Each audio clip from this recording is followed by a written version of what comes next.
Alright, let's just dive into a game. I was originally planning to do Magic Online this morning so we could get some Modern in while the patch was down, but Wizards of the Coast has 2 Magic clients right now, and they decided to give both of them downtime at the same time because they're just that good at this. Two Magic clients, and they have them both in downtime simultaneously. Like, thanks, Watsy. Quality decision making. Yeah, we'll probably do a sub game after this one.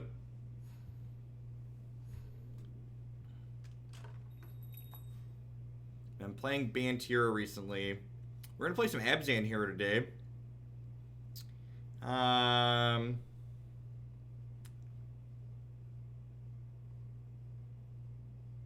gonna grab a Drow. So, one of the things about Underlords is that a lot of the one-cost heroes don't scale that amazingly into late game, and Drow is actually one of the few that does. But again, when you're buying things early, like, there's almost no guarantee that, like, the things you're picking up to start are going to be in your final composition. You're mostly just buying whatever.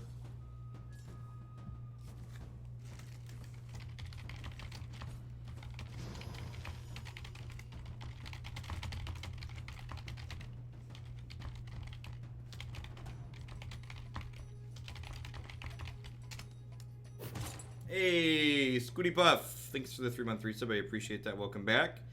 Creep round 1, Embarrassment to Rich is just fantastic. Remember, your first 3 rounds are item round / creep round, so getting that extra item choice before you get 2 more item choices is quite fantastic. Tusk and Enchantress are great here. These are some of my favorite early pickups, and I can sell this for this Tusk. Remember, you resell units for the same amount you buy them for, so long as they're 1 star, so that's why you spend pretty much all your gold early in all the rounds to kind of stay open.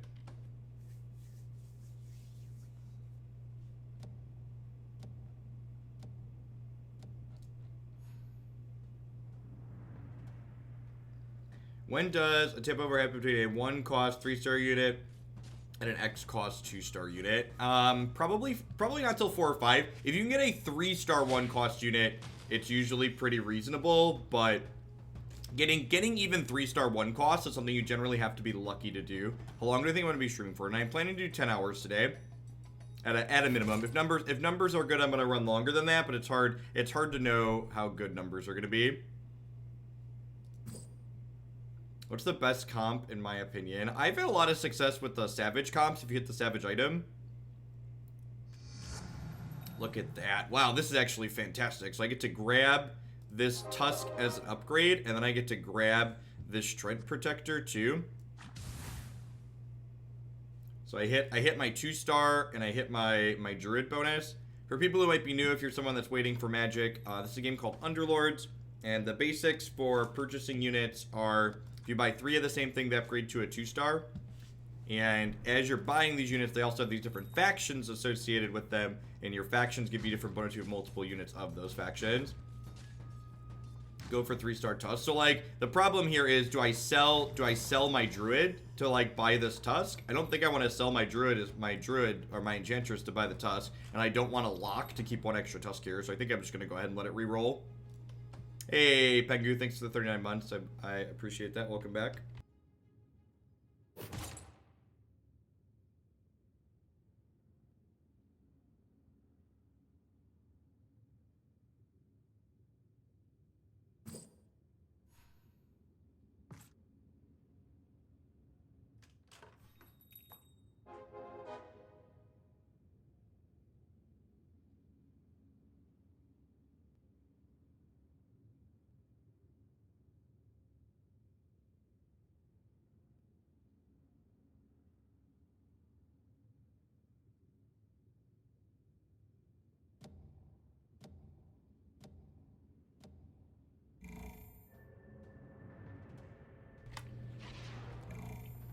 So I think I just grabbed the Knights here. And then I'll grab the extra Troll since it pairs with this Knight.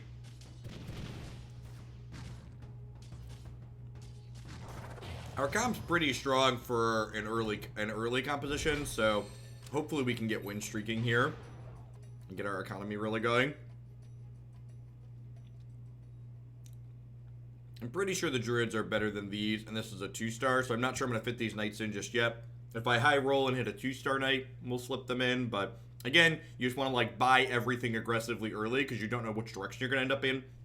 At its core, this is a drafting game that allows you to have flexibility by reselling. So you just want to keep as many of your options open as possible.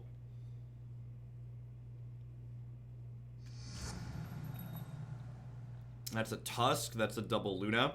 So again, I don't think any of these are really better than what I have right now. I serve Night Silver, but the old cunning remains. Yeah, Luna's very good. I'm gonna buy this Tusk too. And then we'll probably, if we win this round, I'm going to level and drop in a Luna probably. If we lose this round, I probably won't level aggressively, because if we lose, we don't really need to worry about keeping our win streak. This might be close. Looks like we're gonna pull it out. Sweet. I level more aggressively in the early game when I'm winning, because you want to try and keep your win streaking going and getting ahead. Why would I ever want to play a game made by Riot?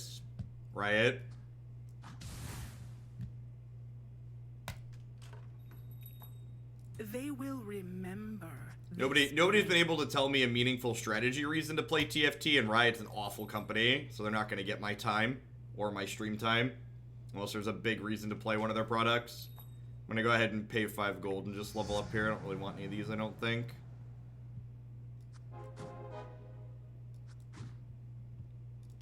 So we've got a Knight bonus here, we got a Druid bonus, we got a Savage bonus, we had a lot of synergies for just 3 units, and we've got 1 2-star, and then we get a free upgrade to a 2nd, so that's nice.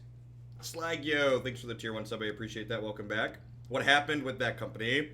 They have an incredible number of sexual harassment cases from their management, to the point where their employees coordinated a walkout earlier this year.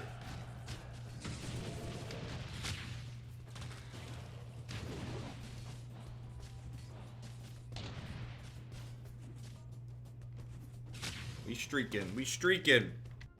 I'm proud of us.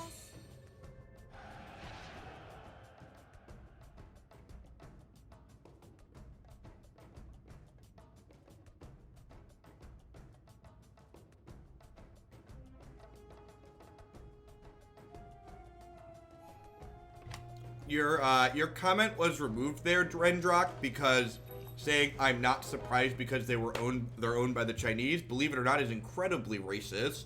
So that's not welcome here. Please have a little respect. Alright, so Queen and this troll are probably not things I'm gonna use.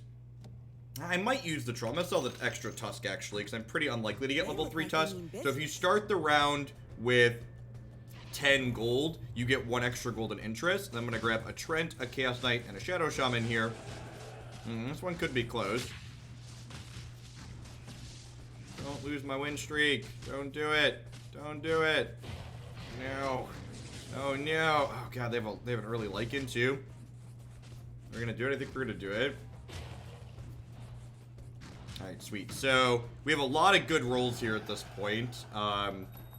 Another Luna, another Chaos Knight, and another Trent all push us into extra 2-stars. So, Magic the Gathering is run by a company called Wizards of the Coast, and they make incredibly good business decisions. Like, they have 2 different Magic the Gathering clients right now, and they're both in downtime at the same time. What an incredibly smart business decision.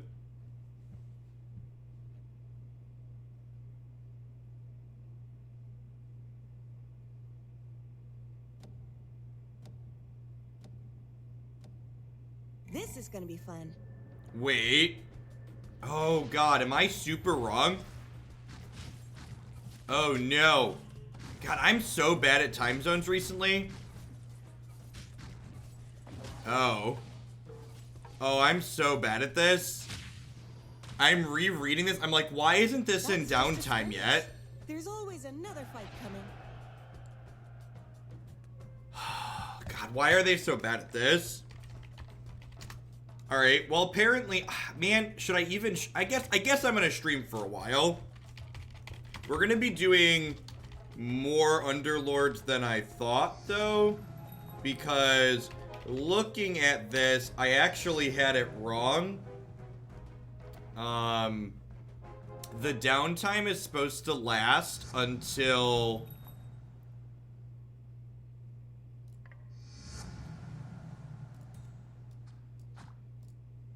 They're supposed to be in downtime until noon. I saw 8 a.m. and I forgot to translate it because in my mind, it would just be incredibly stupid for them to have downtime from 10 a.m. to noon central. But that's actually what this says.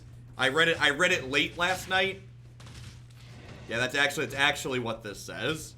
There's actually downtime until noon. Yeah, I guess we're gonna play 3 or 4 hours of Dota this morning. Would you have a 2-star when you try to get the other 6 copies? It depends on so many things. There aren't just hard and fast rules. I'm gonna grab this Viper because since we're in Knights, if we roll an early DK, I want to put DK and Viper into play. Like here too, Chaos Knight. You can see Chaos Knight is one of my highest damage output units. So I dropped a second Chaos Knight into play here. So you could put 2 of the same unit on the board. They don't give you multiple bonuses for anything.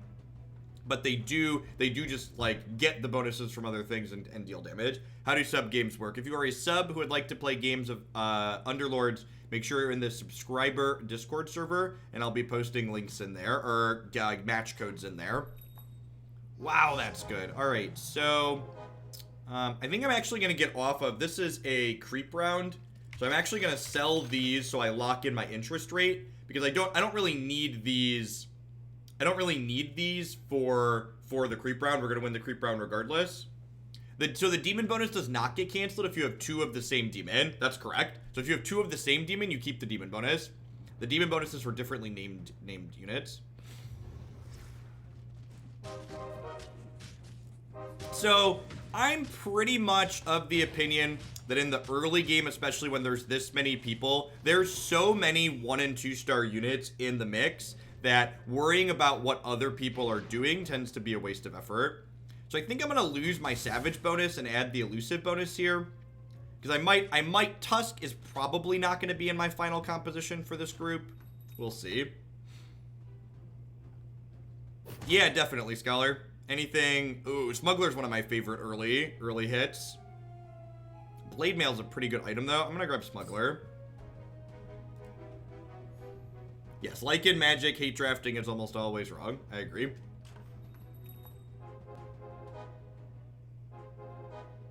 I agree. And now I'm gonna pull the second Chaos Knight and get this bat in. Is that smart? Is the bat better than a Chaos Knight? Like, is a 2-star bat better than a 1-star? Because the bat's not giving me that extra bonus here. They don't know what's coming. Viper is strictly better choice. So one of the things that makes this game, and again, like you'd be well served in Magic to drop that from your vocabulary too, but remove the ideas of strictly better and strictly worse from your vocabulary if you are playing Magic or Underlords or any of these other games. One of the reasons why this game has so much longevity and is so interesting is because there really aren't strictly better, strictly worse decisions in a lot of cases. And lots of stuff is contextual to what your build looks like. Thank you for your generosity as always, Scholar. As a heads up, Arena's not going to be live till noon though, because I messed up the timing. So we're going to be playing Underlords for a few hours.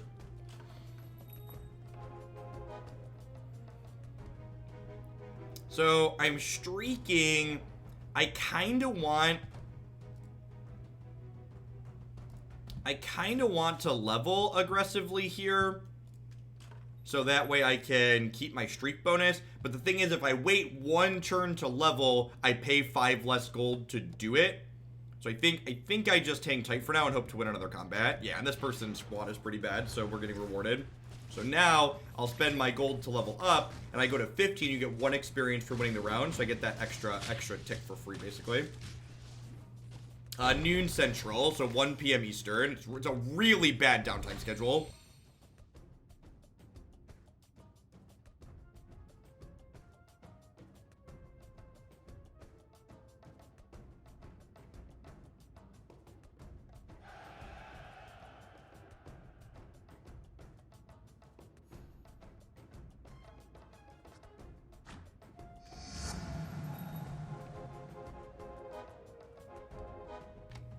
So again, I'm gonna sell this to get up to 30 interest.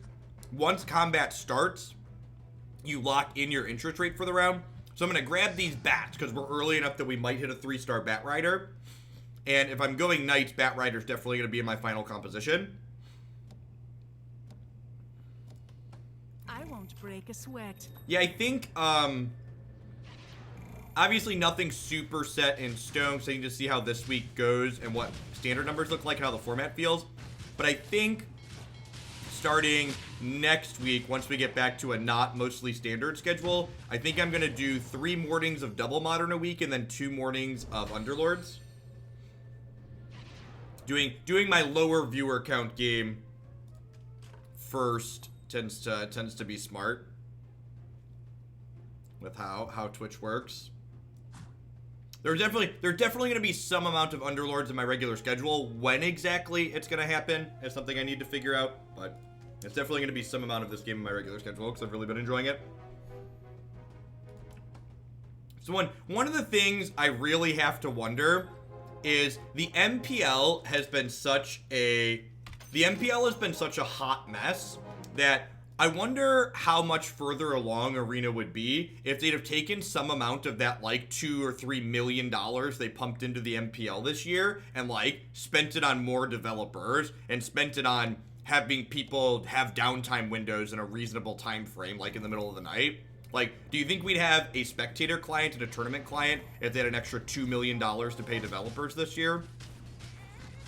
Really feels like they jumped the gun hard on the whole esports thing. They'd have options for 2 pets. Yeah, but we have a friends list instead of pets. Like, we actually haven't lost a round yet. And now that I've pointed that out, I'm sure we're about to get dumpstered, but pretty solid run here so far. We are level 7, and we have similar amounts of gold to everyone else because we've been streaking, which is awesome. This is a creep round, so we're not going to level yet. That's a Dragonite, so he's definitely going in our composition. I'm definitely buying this Bat Rider and this Chaos Knight.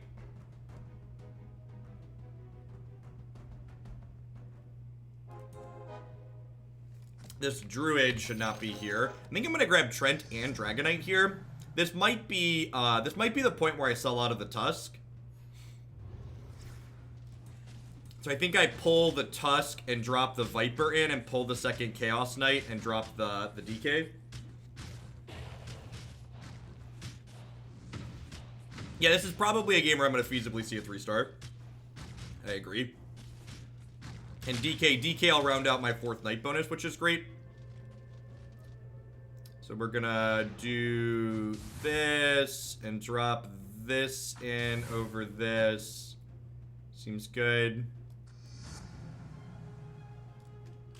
And I'm gonna still have max Skull Basher on DK is pretty sweet because he does splash damage. Knights are oppressive when they work. I don't agree with that. I think Knights are one of a number of good compositions at the moment. Ooh, that's a Lone Druid. Well, that's an easy swap. And now that I hit the Lone Druid, I kind of want to keep the Tusk because the Tusk rounds out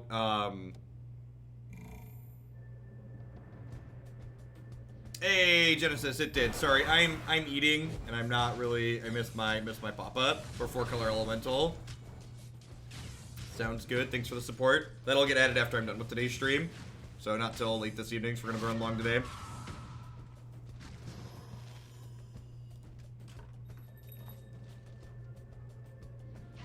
I think I'm actually gonna go ahead and level a little aggressively here so I can stay ahead. So, like, I lose some of my interest bonus from here on out, but I think that's worthwhile. Actually, I might not lose that much. I think it's only going to be, like, 1 gold. Because my streak is pretty solid. Yeah, are we at 42?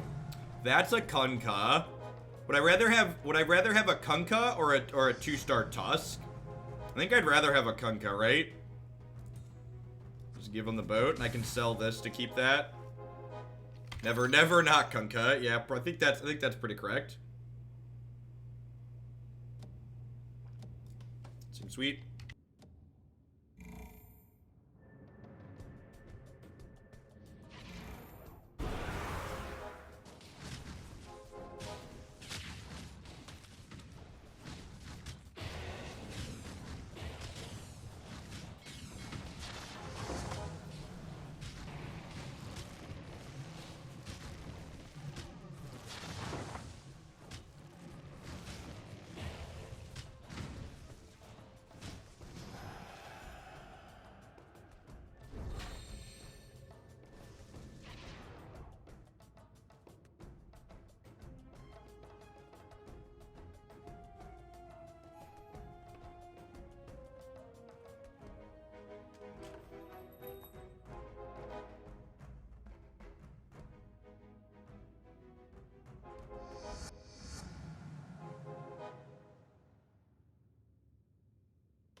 Nothing I really want here.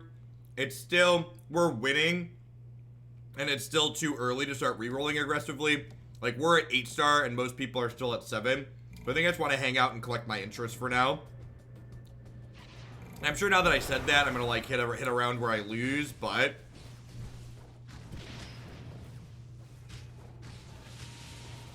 hopefully we can keep streaking. Give him the boat! Give him the boat! Sweet.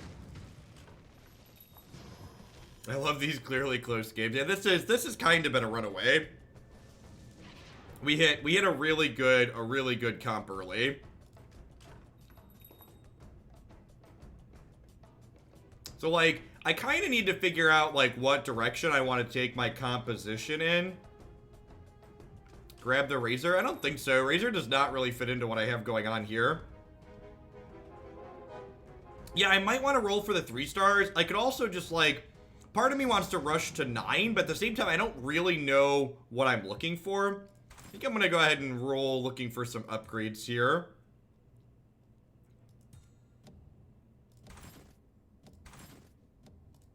Oh, that is not actually an upgrade. So... if I can get Lycan in, he's a Savage bonus, which would be nice. Are we going to die? We might be dying. That Kunkka boat was not well positioned. Oh, we're fine. I think we're fine. Alright, so I think Lycan's gonna be my number 6 here, because it gives me another human, which is nice, and it gives me another Savage. So I'd like another Dragonite, I think. We're heading into a creep round here, so I've got plenty of time.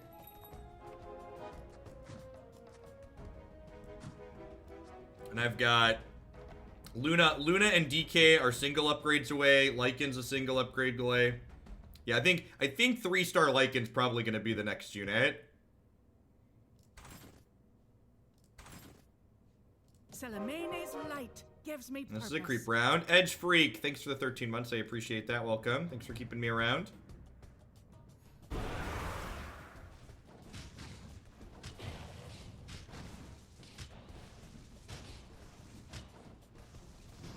Probably gonna want Abaddons in the future. Maybe.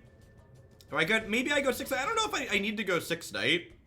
I guess maybe these Druids fall off and I wanna pull away from those, but like Savage Druid is pretty good. Well, I guess we'll take another Skull Basher. Skull Basher. Oh, so I probably should have put my other Skull Basher on Luna from the start. Yeah, Trent does fall off. You're not wrong about that.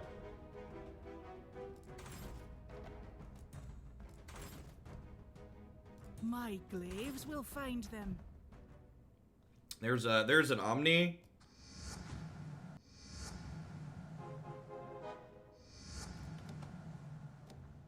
Yeah, Skull Basher is great on Luna because Luna's glaive attack bounces. She gets multiple chances to trigger it, which is nice. An Assassin comp. I don't really have anything squishy, so I don't think I really need to pull back to hedge Assassins. Yeah, we're doing pretty okay here. I think I'm gonna go ahead and level. Again, I'm ahead. I just want to stay ahead.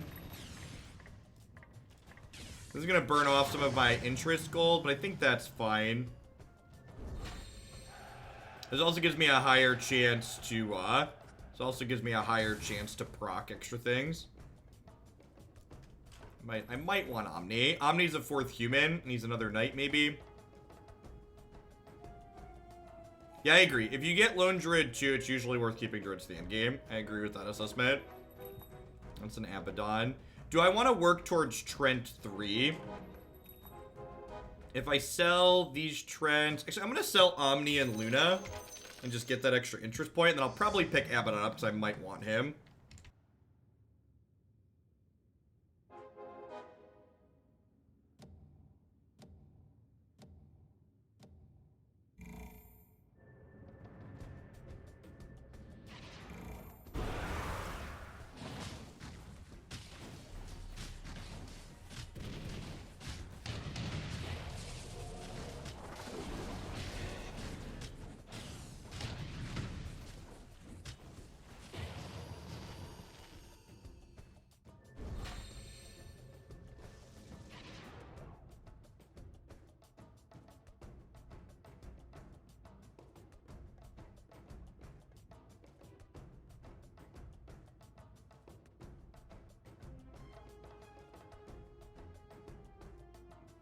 All right, so one of the things you want to get a feel for when you're playing isn't just who has what health total. You really want to pay attention to who else is streaking.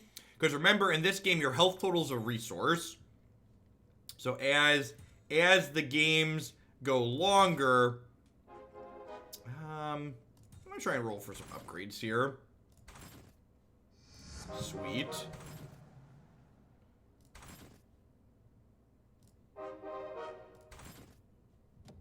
It's pretty good. We burned through some interest there, but I hit Lone Druid too, which is nice. Unfortunately rolled the Druid upgrade on the Trent this round, which kind of sucks, but it is what it is.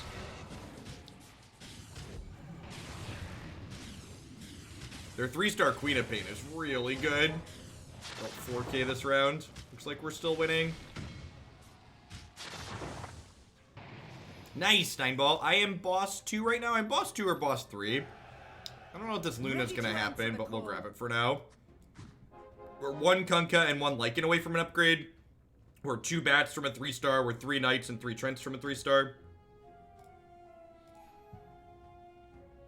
Kind of want to start thinking about what does my last unit in my composition look like. I probably want it to be a human to round out the human bonus. Not really at the moment. This is not quite a creep round yet. I'm going to sell the Luna for a point of interest just in case we lose. Well, another Dragonite wouldn't give me... Oh, there was a sub there. Red Beard, thanks for the 10 months. I appreciate that. Welcome back. Yeah, all the decks listed in the stream title are standard decks. As always, you can see the decks that we're going to be playing today in the deck queue on my website. Should have grabbed the horses. I don't know what you mean. Which horses? Oh, Omni is another human. Yeah, Omni could be my last pick. Keeper? Nah, I don't think Keeper's good in a comp like this. Especially with, there's one of these players is playing Assassins, which make Keeper kind of medium.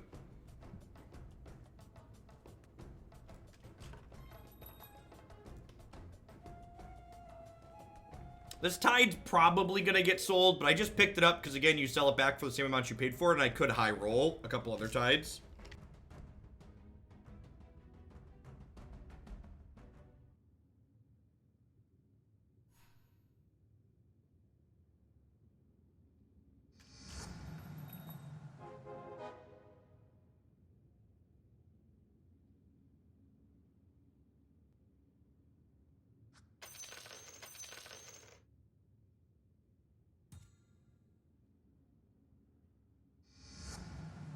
Yeah, Omni rounding out here sounds good. I think I'm going to roll aggressively for upgrades after this round. Just because I'd kind of like to try in 100 hit point a game. I think that would be sweet. So if we hit like Lycan 2, Kunkka 2, or any 3s on these, we're pretty likely to never lose, so...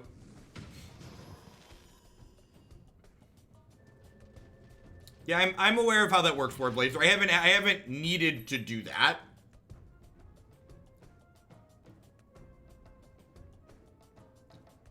Is it harder to finish off 1-star units? A little bit harder, not a ton. Yeah, this is pretty good.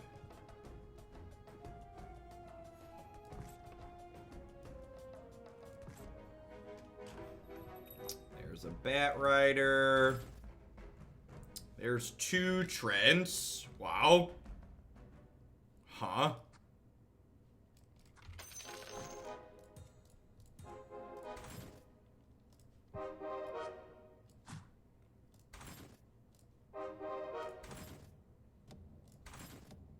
Remember my comments about getting ahead and staying ahead? All right. Well, we're one bat away from an upgrade. We're 1 Trent away from an upgrade, and I hit my 2-star Kunkka there.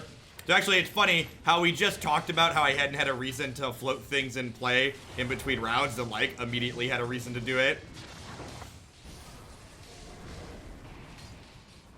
Oh, don't die, squad! I want a perfect game. Don't do it. Don't do it. Oh no. Still got, I think we're good here. Their troll warlord with mask is like really strong. All right, I think we're doing it. All right, we're doing it. How much did their troll warlord deal? Their troll warlord dealt almost. Our dragonite dealt 8k though. So the druid bonus is one of your 2 druids gets a free star upgrade. So my Trent is currently getting a free star upgrade. And the nice part about giving it the upgrade is that I guaranteed get a 3-star lone druid, which is busted.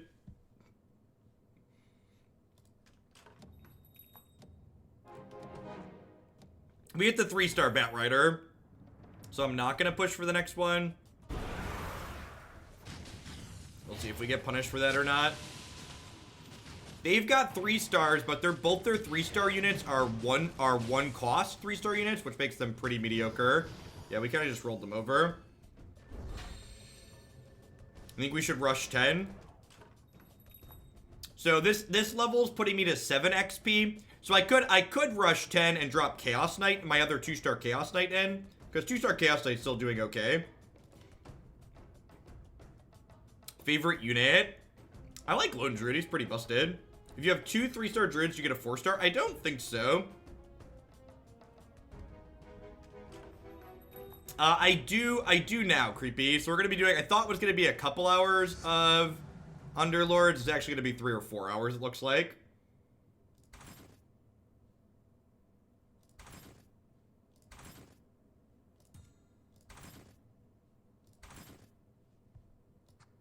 Man.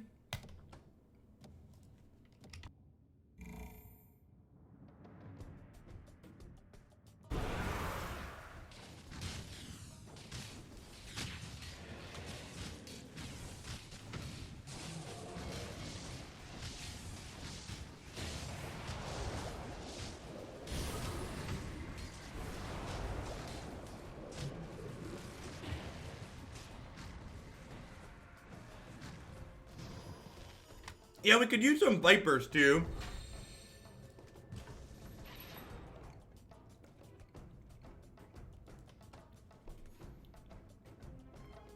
Comments like this really remind me of people talking about hate drafting.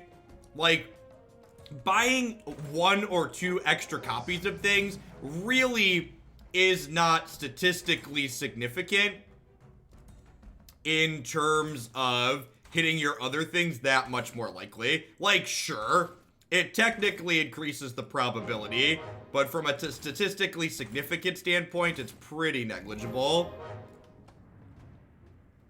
I missed the Trent Star upgrade. I was just too slow there. Thankfully, we hit the 3-star Lone Druid here, so looks like we're gonna get plenty melty. So we hit both our 3 stars here, so we're gonna have plenty of 3 stars. Is there a Viper? There is a Viper. Good call. I was so tunnel visioned.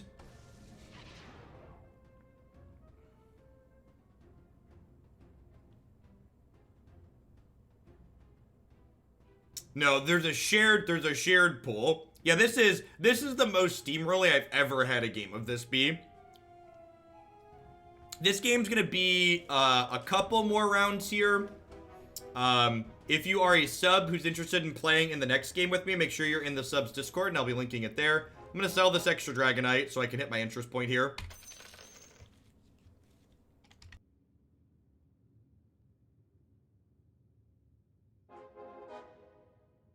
Yeah, the specific chances are actually in Client Scholar. If you mouse over here, it shows you what percentage you are to hit different tier units based on your level each round. And there's, they publish, I don't think this is in Client, but they publish how many of each unit at each start in the pool.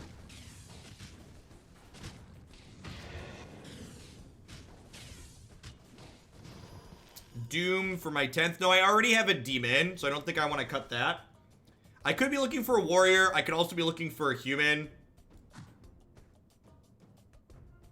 It means there's a few less Bat Riders. Yeah, the degree to which there are a few less is. That is, yep. Let's put this on Kunky. Yeah, let's put this on Kunky so he gets his boat sooner. It could just be... honestly, so like if we look at my damage output, my 2-star Dragonite is outperforming...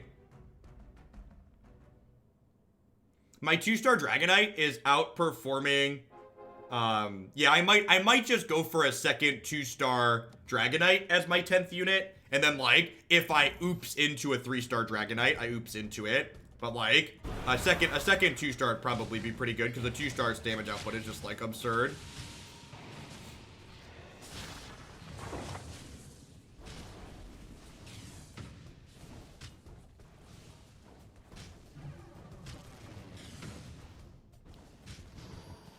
So looking for, if I hit the second or the third Dragonite for a second 2-star, I'll probably run to the next level.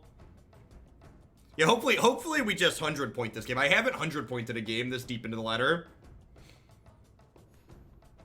Yeah, 3 stars of 4 and 5 cost units are just like completely busted, and with good reason, right? Like they're supposed to be super strong. Yeah, the color of the dragon changes. It's a blue dragon, so it goes green, red, blue for based on the stars here.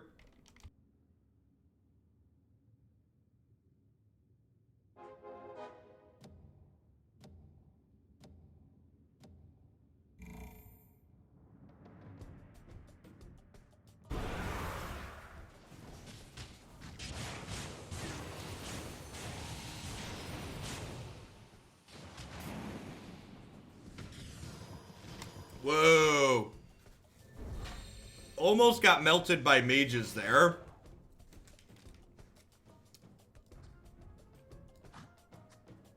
I'm gonna swap these.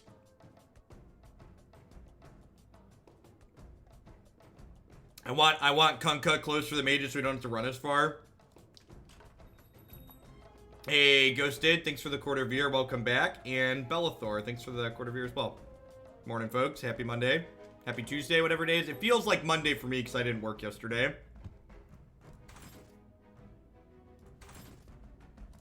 Viper upgrade. How hedge? I don't have any scaled units. Hopefully, I mean, it was close, but we beat them, and I just did a 2-star, so like, once I drop a second DK in, we should be okay. No, it's not normal that I haven't lost any health. We've been steamrolling this game. We hit really good units early, and we transitioned well into late game. Usually only one of those two things happened. Like, you're not guaranteed to transition well if you... Oh, wow. Oh, wow. This is way closer than I want it to be.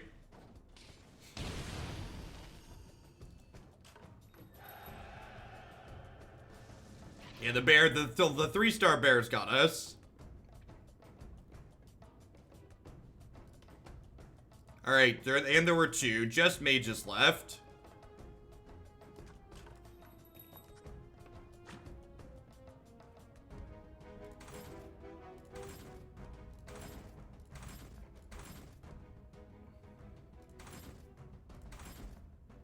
Looking for that DK.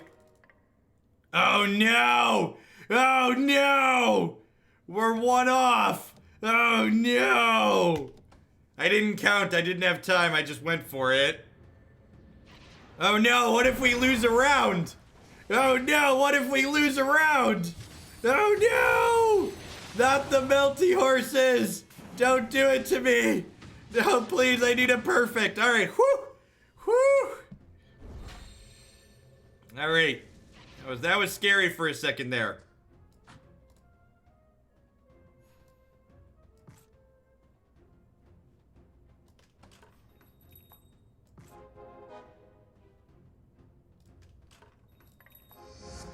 All right. It's creeps, of course it's creeps.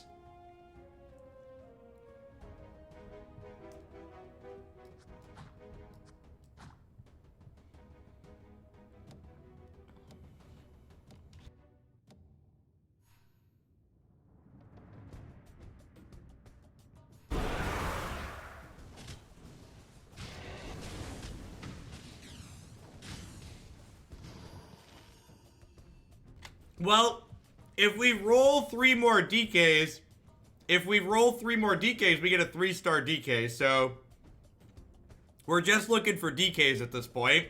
We've got 2 stars.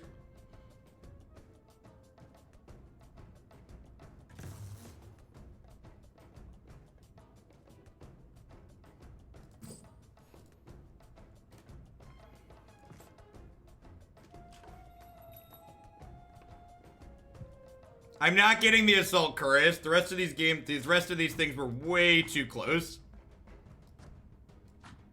I'm gonna surround this guy with friends now, though.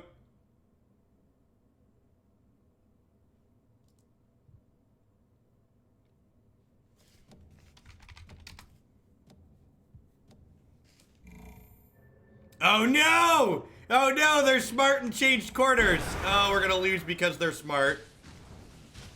We're gonna lose. I wasn't paying. I should pay more attention in the final round. Should definitely pay more attention to the final round. It didn't matter. Our squad's busted. Didn't matter. Our squad's busted. Yeah, we arguably melted them better there. We arguably melted them better. Full roll for DK. I only have 19 money, so like... I'm just gonna put all my stuff in the middle. So that way, regardless of which side they go on, they're screwed. This is like Hagak versus the rest of Modern. That's funny because it's true.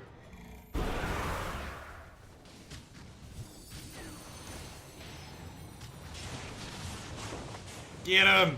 Get him! Yeah! Get him!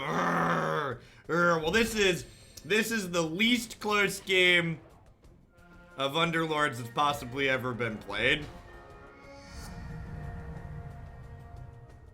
So, that's actually a good question. It's something I'd like to comment on in terms of positioning. OP just asked, shouldn't the Lone Druid be further back because it's a ranged unit?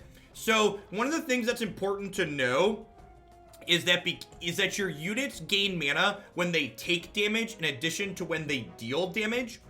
So if you have a unit like Lone Druid where you'd like it to pop its ability as soon as possible, it's frequently correct to put that in your front line, so that way it gains mana faster from taking damage and dealing damage. So that way you get your bear or whatever its ultimate is sooner. All right, if you are a sub, I am posting a match code in the Underlord channel in the sub Discord. As always, the first game is first come, first serve.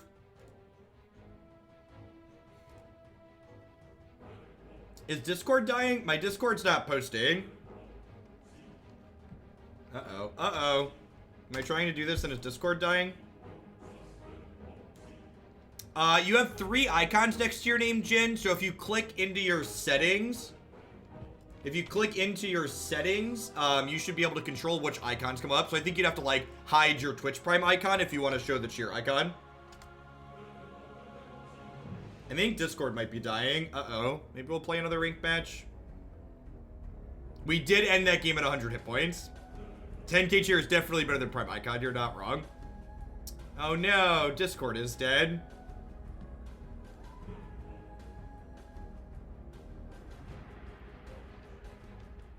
All right, let's play a viewer game. All right, subs can still get in, but we'll let the plebs play too. First 7 people, there's a code in chat.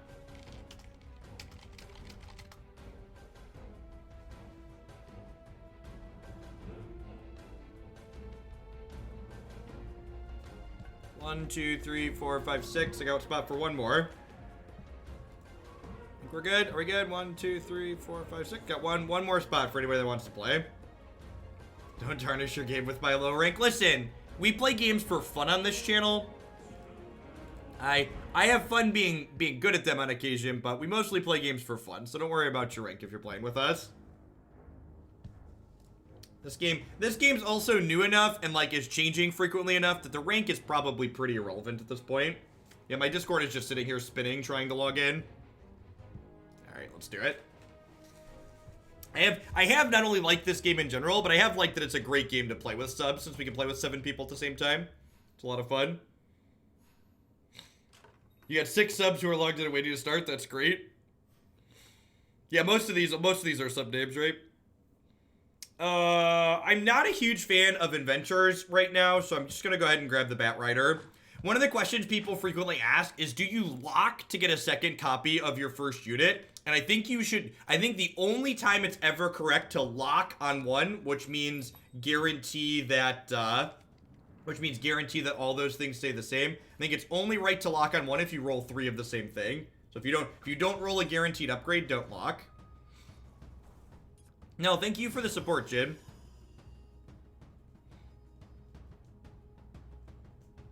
I've been turning off sub-only mode when we play Underlords, Punchworthy, because my viewer count's much lower when we play non-magic games. No, you can lock as many times as you want.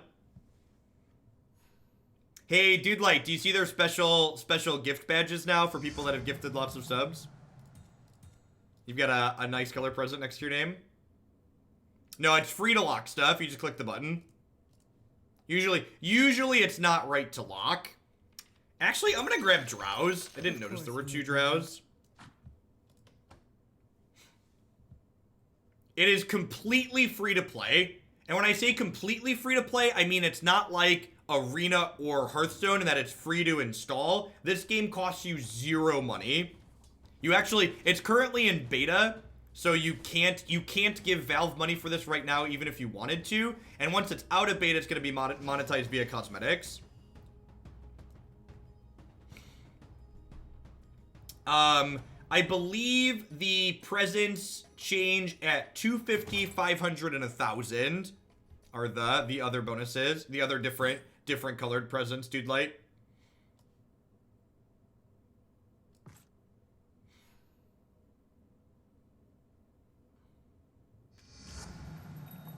So what you're saying is you need another 50 sub gifts?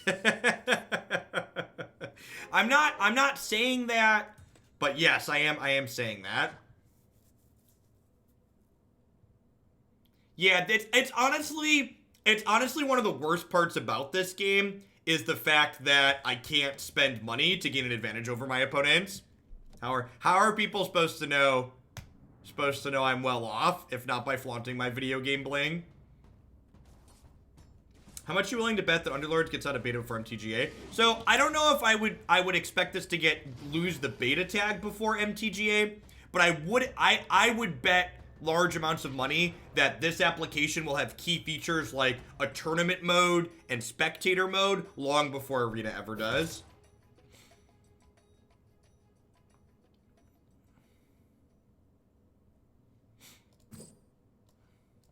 Because Valve's, like, Artifact sucked from a gameplay perspective, but from a software perspective, Artifact was very well done because Valve's a great software company.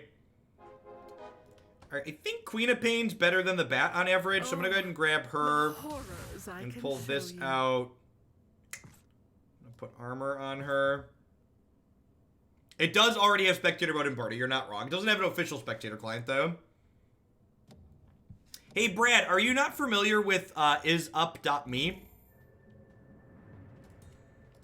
So I would not be surprised if we lose this first fight against another person. Our composition is not very good here. Like I said, that last match where we like dominated the entire thing is pretty uncommon. It's basically down for everyone or just me.com. isup.me is the short one. It's a online web service that checks if a given URL is live or not. You just like post in a URL and it checks if it's live.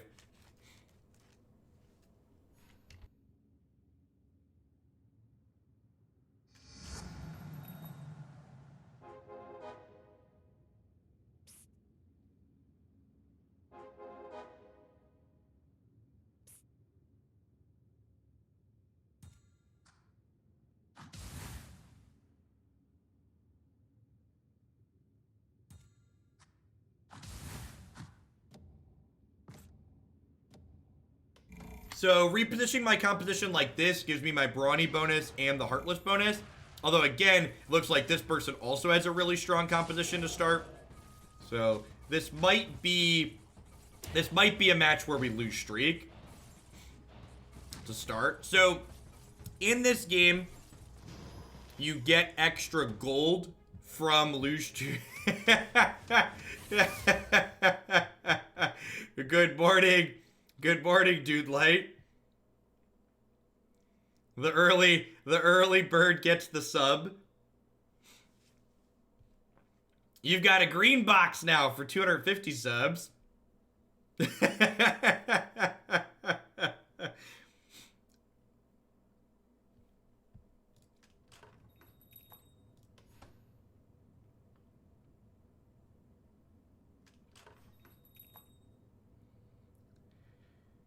Yeah, like, so I don't think I'm in a rush to level, because I'm pretty sure we want to lose streak from this position. I think we're going to die to most of these things. I think we're going to lose streak this game. I'm going to go ahead and sell this so I hit that interest point here. This is our moment.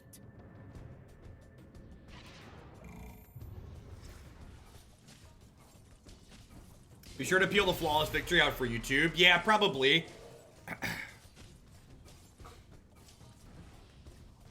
Yep.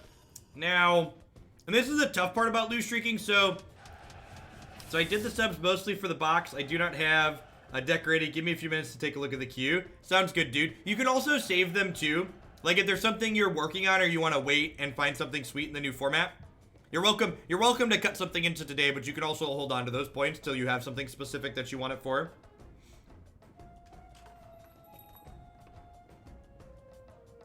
Let's go hunting.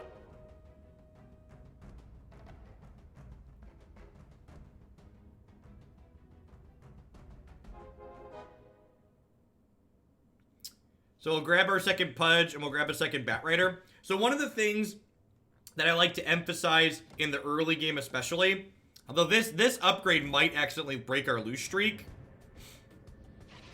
One of the things I like to emphasize in the early game is that, in the mid game too, honestly, is that synergies are less important than just having more 2-star units, generally speaking. Did their Tusk take a nap? No, he must have been stunned or something. Oh, he was stunned from the Pudge, got it.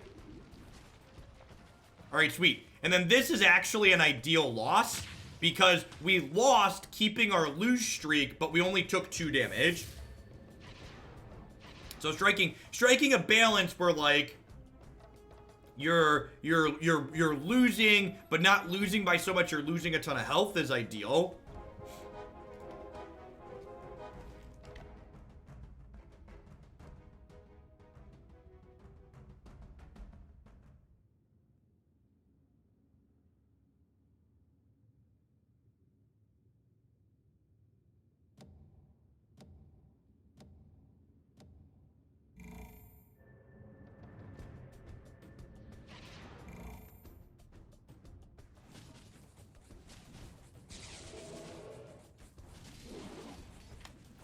Alright. This person is also lose streaking, so I think we're gonna win by mistake here. Yeah, I think we're gonna win by mistake. Brutal. And again, like, this is where the balance comes in, right? You don't get to predict who you're playing against. So, like, I won here, so I've lost my streak bonus, which really sucks. Inkscup, thanks for the 60 months. I appreciate that. Welcome back. So now, I probably want to level and get some more units in here so I can try and pivot out of this. Although at the same time, I'm just gonna sell this and get my third point of interest here, I think. Because so next round, round 10, every 5 rounds is a creep round. So this is round 9, so this is against another person. So I might lose here again if I hit someone with a decent comp. But I kind of want to wait to level up, because I want to get my interest for round 9 and then get it again for round 10, because the creep round's kind of a free round in terms of how hard it is. And we might actually pull this out without leveling up, which is sweet. I'm not gonna lie, I used to listen to people that called you Boo Hoogland and was curious why, so I tuned in and haven't looked back. Not many streamers or for the viewers as much of you. Thanks for the 8 months. Thanks for the 8 months, Rian. Yeah, a lot of, yeah. I've definitely earned at least a small amount of the vitriol I've gotten over the years, but there's definitely a very large number of people who, like, have never interacted with me, or haven't interacted with me in years, and just are, like, populating hearsay and spreading rumors. That's just how life in the internet works, right?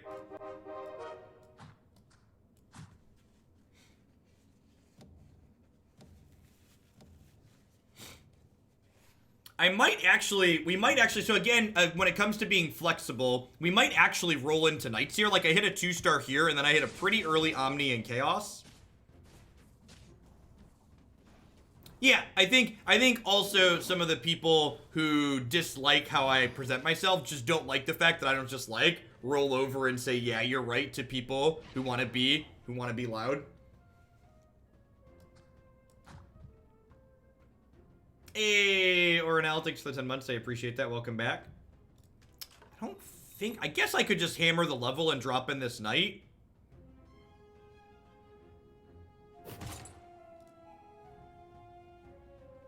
I like taking Smuggler on 10 here. Get better items for the rest of the round. I think I am. So, like, we've won our last 2 rounds. So if I win the next one, we get to start streaking. So I think I'm gonna go ahead and level here. And drop, would I rather drop CK or Omni in?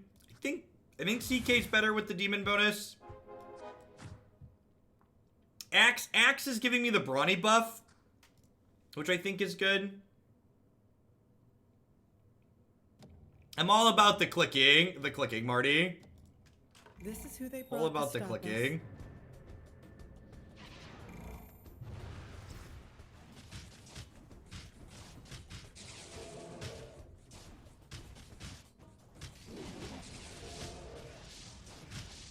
I mean, don't get me wrong, 1-star Axe is definitely not quite amazing.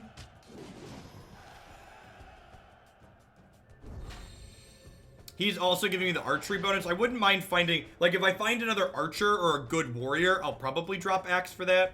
I guess if I drop Axe, a good warrior second. But if I find a good archer, I'll probably drop that in.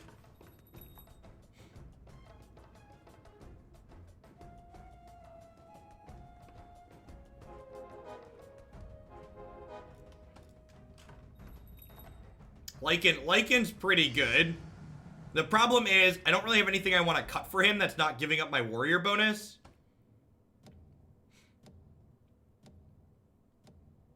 Which game is this? This is a game called DOTA Underlords. It's one of the new auto battler genre. This person's got a lot of 2 stars. We might die here. Would not be surprised if we eat it here.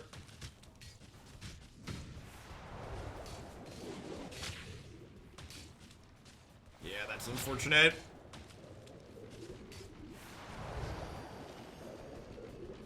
We're going to be doing a lot of deck constructing today, Marty. Both of these I could realistically see. And again, remember, you sell units back for the same amount you buy them for. So, like, buying things aggressively isn't necessarily bad.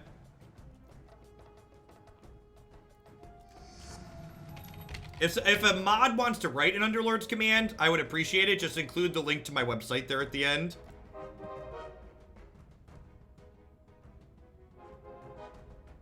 Ooh, Juggernaut. Juggernaut's better than Axe.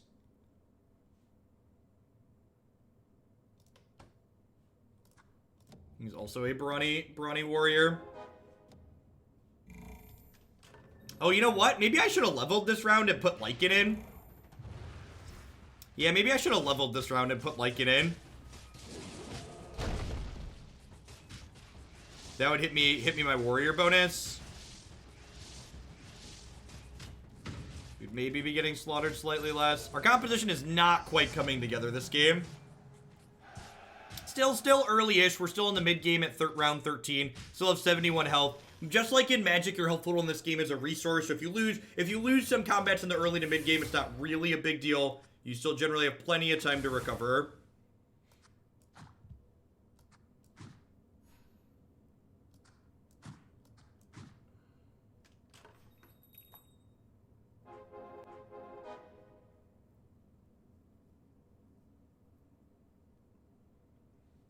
This Axe is pretty good, because if I get another upgrade on that, it could be useful. It's a warrior and it's a brawny. I'm going to go ahead and sell these back so I hit that 30 for the interest. The hunter synergy is strong if I can get it. You're not wrong. I haven't seen any good archers, though. Oh, you know what? Abaddon's a knight and it's heartless. That could potentially be very good as well. I'm going to grab a couple of these. And again, I'm probably going to sell a lot of these back, but I want to just keep my options open. Because depending on what I roll next round, like what pops up in the shop, I might want some of these.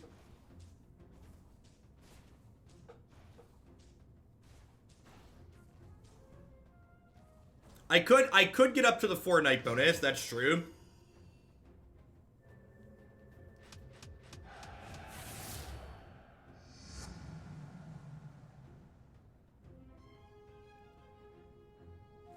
I could.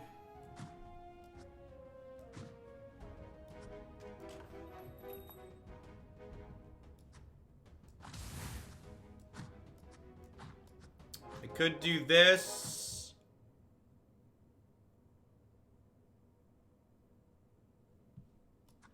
That seems fine. I'm gonna sell out of these to hit my points of interest. We'll grab this Luna. The cruel bite. Maybe the second one of these. Oh, maybe that's why Discord is having issues if Cloudflare's down. Yeah, Luna's super powerful, for sure.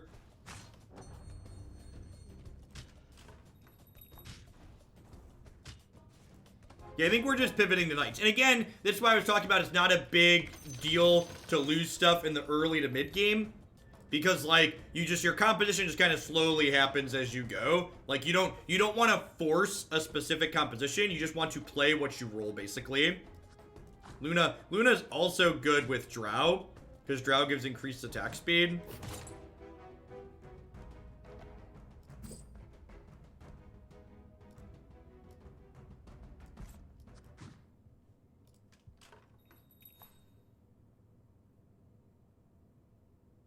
Currently blinded by Barney's gift box badge. It is very bright. We're currently lose streaking too, so I don't know that upgrading my comp is good, but I'm also at 56, so like I kind of don't want to be lose streaking at this point.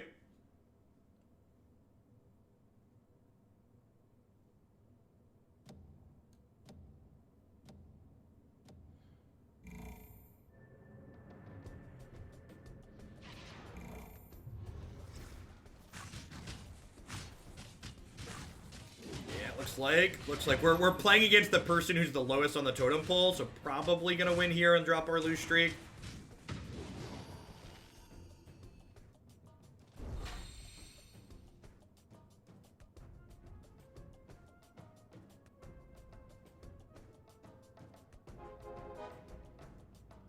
Notice an upswing in political commentary on your Facebook. My Facebook page has always been pseudo-personal, so I'm keeping most of my political posts on Facebook since I don't really post Magic content there.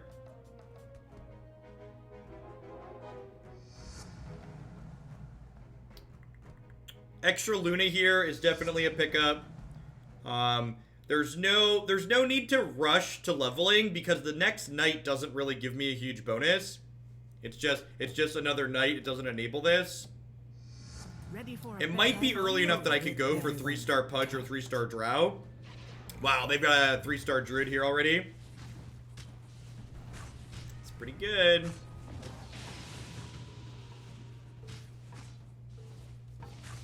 Pudge joinking their mage out there is real good for us.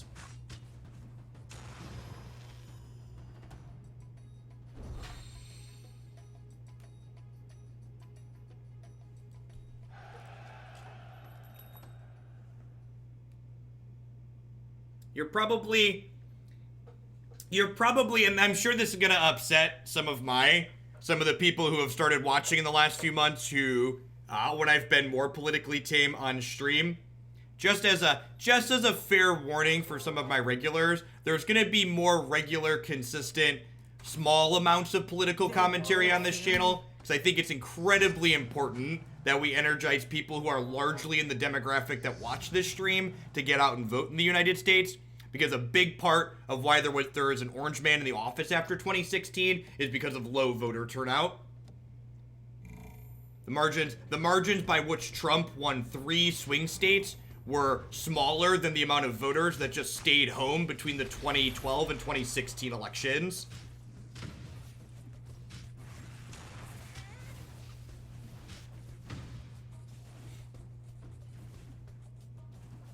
Arena goes live at noon CST, which is like 2.5 hours from now. In other words, oh, that's my 3rd archer.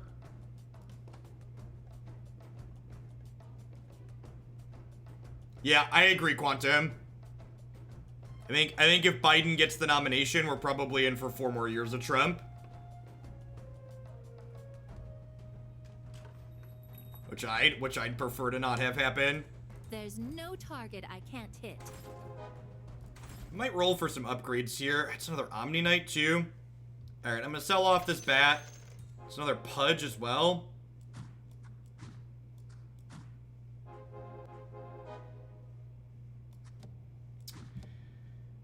I think we're gonna do the bench shuffle here.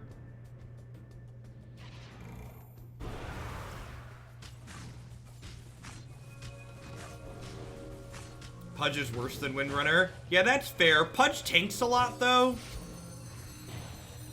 God, we were win streaking too. That sucks.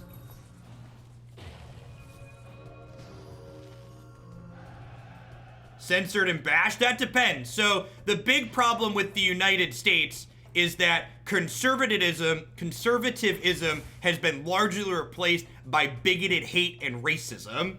So if you're an actual conservative and not someone that supports Trump, you're welcome to share your opinions here. The problem is Trump's not a conservative. He's a racist and a bigot.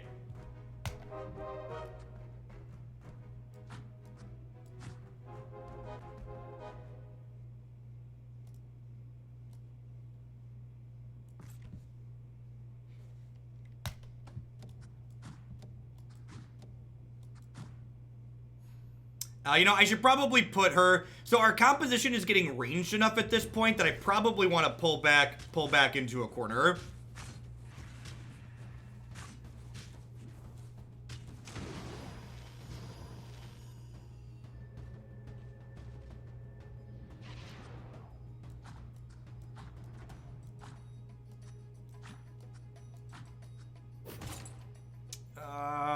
Yeah. 4-star unit.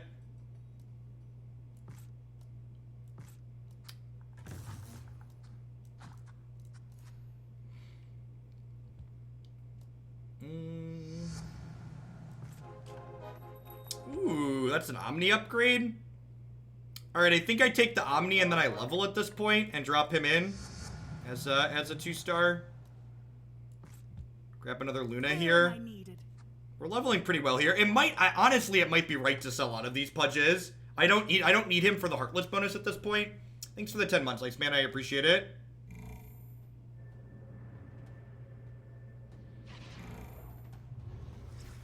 Yeah, I agree.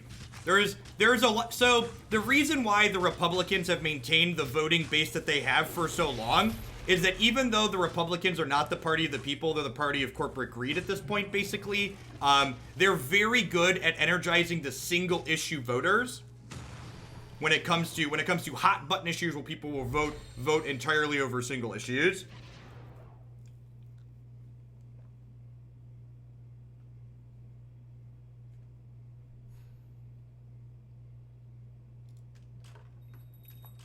If you're someone in the middle class whose Bernie's tax perspectives scare you, you either don't understand how Bernie's tax recommendations work, or you don't understand that the money that you are paying into taxes for plans that Bernie has are money that you are not paying in other situations, like for your private health insurance. So, something like Blummy just said there are things that I will time out on this channel.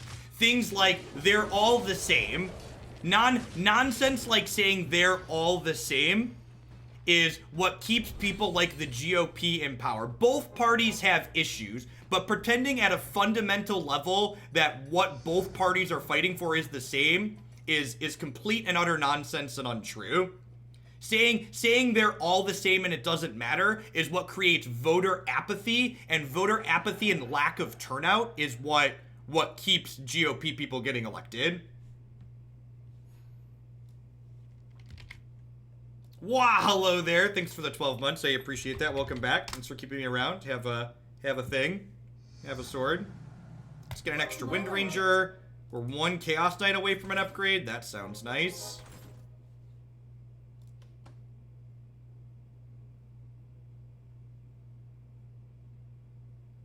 Like, if you went to almost any other first world country and told them you were gonna run your campaign on the premise of taking away their socialized government-run healthcare, you'd get laughed out of. You'd get laughed out of the election.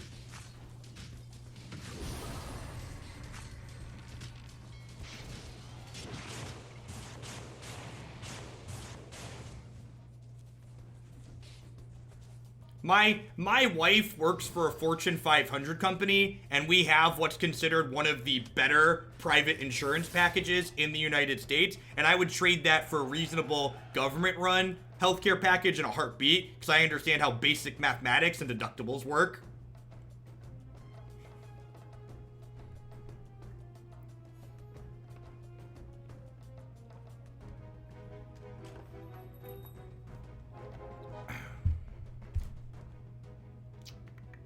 What am I looking for at this point? My composition, I'm kind of just looking for a Dragonite. I probably want to pick up a Viper if I see one, because my last knight's going to be a Dragonite, right? So I want a second dragon to go with that. I could want more hunters. I think I want to round out my knights here. So like Dragonite plus Viper are probably my last 2 units.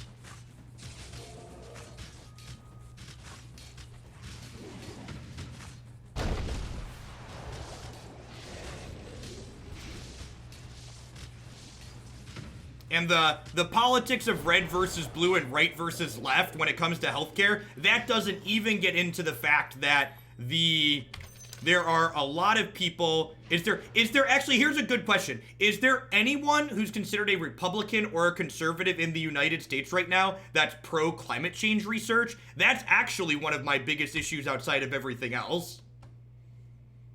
The fact that no, I'm talking about politically. Are there any senators or people running for president who are pro climate change research? Because that's actually one of my biggest issues to vote.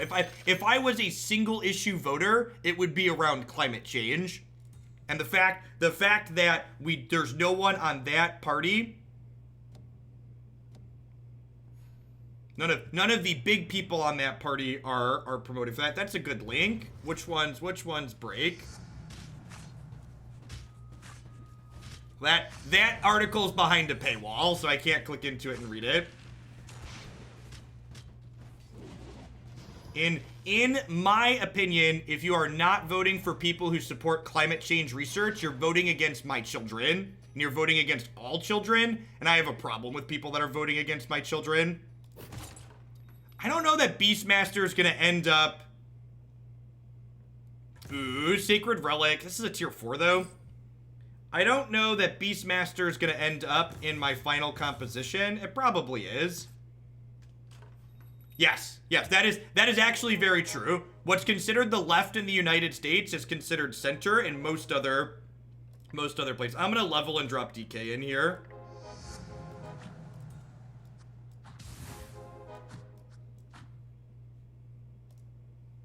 Do I want to get this Viper in? Probably.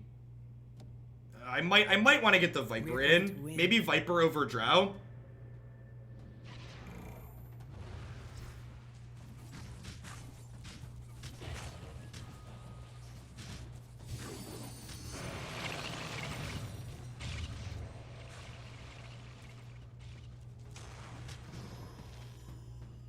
Put Radiance on your unit with the highest HP. Radiance is only... It's only good for units that are getting up inside of combat, but I probably should put it on the one that survives longer, huh? I think I'm gonna swap out Viper for Drow. The spoils of war. I lose my Heartless bonus, but I gain the Dragon bonus. I guess I lose the extra damage there too. Maybe I just want to rush level 10. Can I just rush level 10 and be at final comp? I lose the Hunter bonus too. Maybe I rush level 10.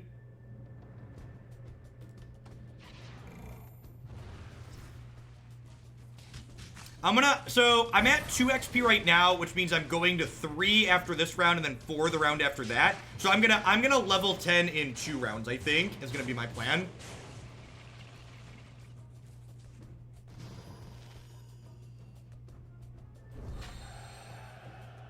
BF on Beastmaster. Battle Fury on Beastmaster. Yeah, I guess that's probably fine.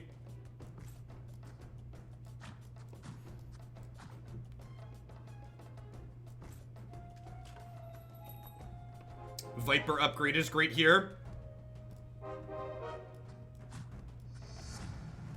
So I'm gonna level after this round, I think.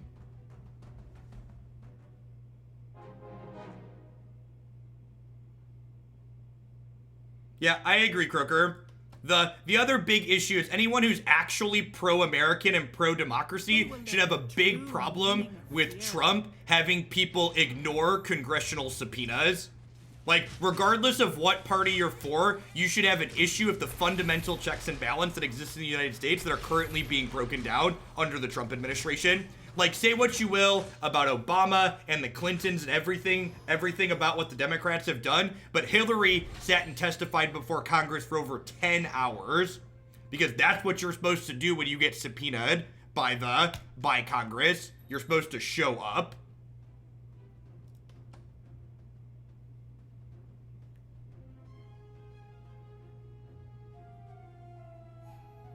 Why is Radiance on Batrider good? Can someone tell me why it's good?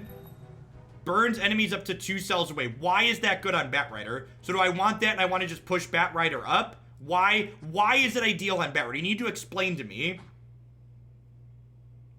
It works with his skill. Why does it work with his skill? What's the hint that tells me it works with his skill?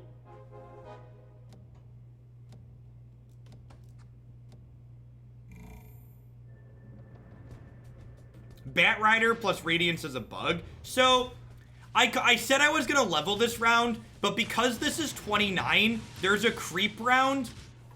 So, the way to think about creep rounds and your interest is that creep rounds are basically a free interest round. So, I lost my win streak here, but there's no guarantee I keep it even if I level up. So, I get an extra round of interest by waiting here.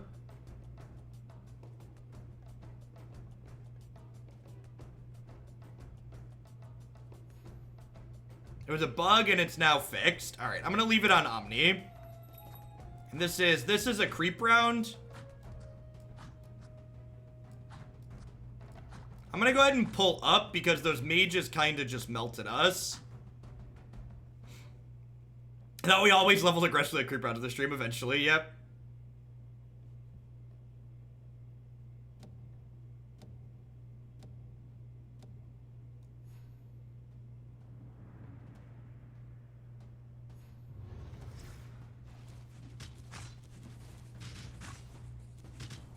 To give you, for people that want to know where I stand, I've made campaign contributions to both Warren and Buttigieg during the primary. Those are the 2 candidates that have resonated the most for me.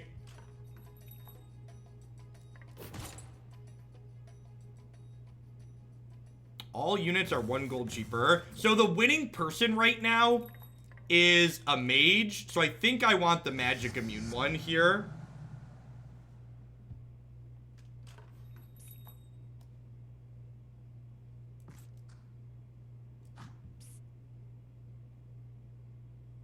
Is Bernie not running again? Bernie is running, but Bernie is really old. And Warren's up there, but she's 7 or 6 years younger than Bernie. Until I know who Bernie's VP selection is, I can't in good conscience vote for him. Because at his age, he could realistically just have health issues inside of his election term. Are we dead? I think we're dead. So, unless I'm someone who's unless I can be excited about and invested in Bernie's VP candidate, I can't in good conscience vote for Bernie. I'm also really not happy with Biden. All right, we hit the CK. That's another Luna. Can I hit a Luna 3? That's a Dragonite 2. Okay, Luna 3. Luna 3. I'm coming for Oh, we got pretty dumpstered last round. So hopefully we can survive and get to a Luna 3. It's probably time to sell this Drow and roll for the third Luna. You think Buttigieg has a chance? Possibly. I think Buttigieg is really well spoken, and anybody who sits and listens to him will likely be supportive. He is one of the most impressive speakers I've heard in a long time, maybe ever.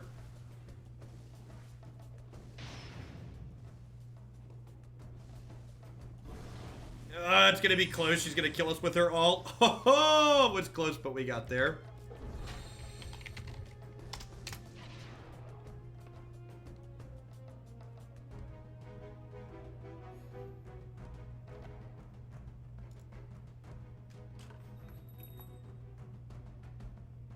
Bernie is only 5 years older than Trump. If his age is the reason not voting for him, you need to rethink some things. Guess what? I think Trump's too old too. Believe it or not, I'm capable of forming a logical, consistent, and structured argument. Would never have voted for Trump because he's also too old.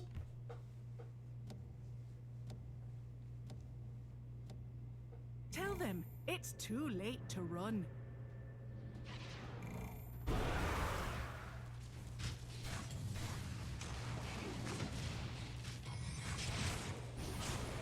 We're hanging in there, chat. We're hanging in there.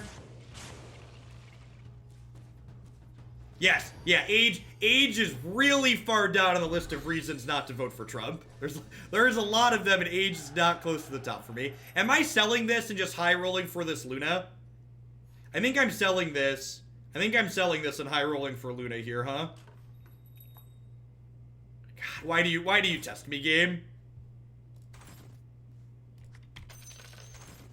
Ho-hoo! Ho-hoo! Alrighty. I don't have a good item for Luna, which really sucks. I'm gonna lock so I can buy this Abaddon if we survive the round.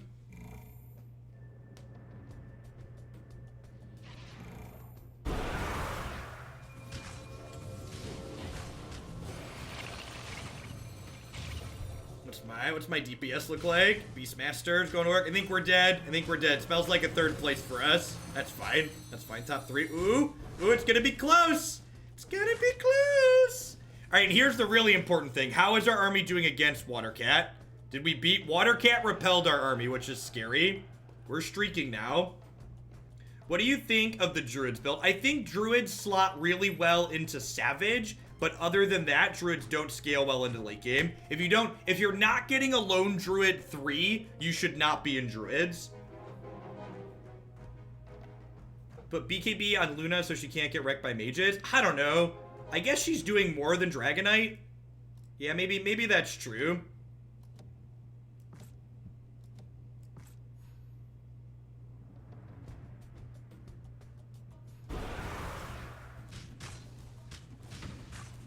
Yeah, the rest of the Lone Druid's very good. Lone Druid's the payoff for being in Druid's long. Druids are fine in 6 elusive as well. Hopefully we get an item that's good for Luna this round. Do I ever vote third party? That's a refresher orb. Do I have anyone that refresher orb is good on? I don't really, right? This is the Luna item that we've been looking for. So let's just do that. The way the current political structure works in the United States, voting third party tends to be a bit of a waste. And again, this is the important thing, because I think a lot of people, when they hear me crap on Trump and the things the GOP are doing, they take it to mean I'm pro everything that the Democrats are doing. The Democrats have a lot of issues themselves too. They're just currently much, much better, light years better than what the GOP is doing.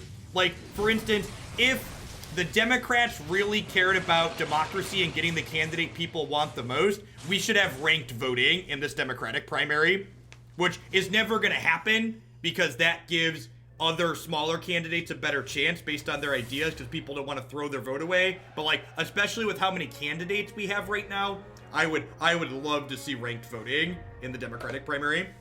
Come for the magic stage for the Underlords. Starin, thanks for the 2-month resub. I appreciate that. Welcome back. And thanks, Stacko, for the 2 months as well. Thanks for keeping me around. Yes. Yep. Third place. All right. Is Discord alive again? Because Magic hasn't even started patching yet. Oh, I think my Discord's loading. All right. I'm going to pull up an ad screen here for half a second while I pull up the party code. So if you are a subscriber who did not just play in the game we just played, and you would like to play a game of Underlords with me, in the subs Discord and the Underlords channel, I'm posting a party code.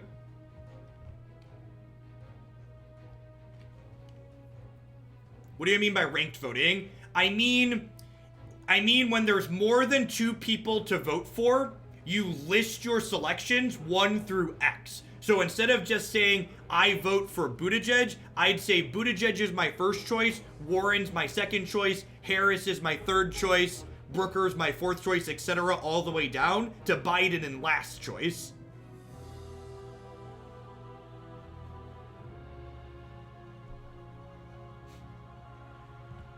If you're a sub, I've posted a party code in the Underlords Discord server.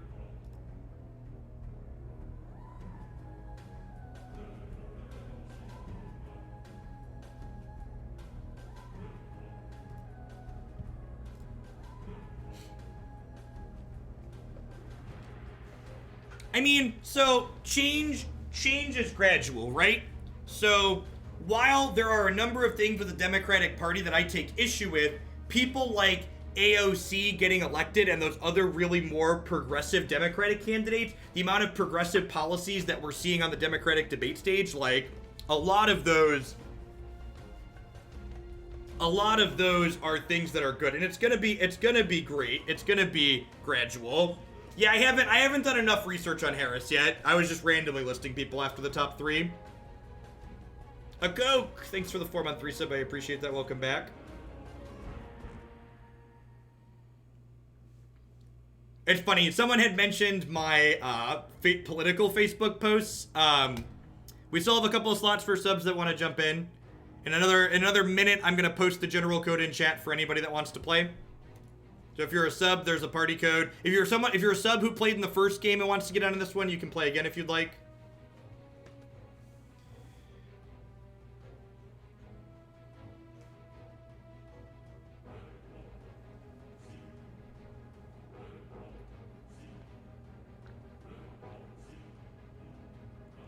Can you explain the ranking system in DOTA Underlords? It's pretty meaningless at the moment because there's no prizes attached. Oh, Colin. I'm sorry. I was clicking and doing things. Let's get you a sword to go with that shield. Alright, I've got 3 spots for anybody that wants to jump in. We got five seats filled.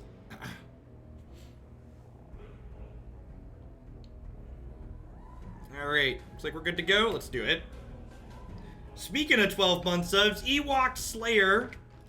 And sorry again, Colin, I apologize for missing that. Let's get you a sword to go with that shield. And the Flampler, thanks for the 7 months. This is a game called Underlords. It's a new auto-battler genre from Valve. It is completely free to play and it's fully cross-platform. You can find it on Windows, Linux, OS X, Android, and iOS. Big fan of the Underlords player lately. Awesome, Kaba, and thanks for the half a year. Yeah, so I don't have any Underlords on my schedule for this week, because we're going to do a lot of arena with the new set releasing. But starting next week, I'm going to build Underlords into my regular schedule. So to be able to pull up my website and see that to know when you're going to be able to find this content here. And as always, everything I stream will end up on my website and my YouTube channel. There is an Underlords page on my website now where you can find stuff. Oh, look at that. Look at that. One of my mods made a command. My mods are great. They're wonderful. I am going to run long today, Robert Tross. Thanks for the 16 months. I'm planning to go till about 6 o'clock. If our numbers are really good, I'll run past 6 depending on how I'm feeling, but I plan to go till at least 6. Yeah, I've been looking to diversify my content out of games run by just Wizards of the Coast for a little while. Actually, I'm probably supposed to get the Clockworks here just because there's 2 of them. I'm not a huge fan of the Scrappy Inventors. They're kind of weak overall. But an early 2-star is an early 2-star.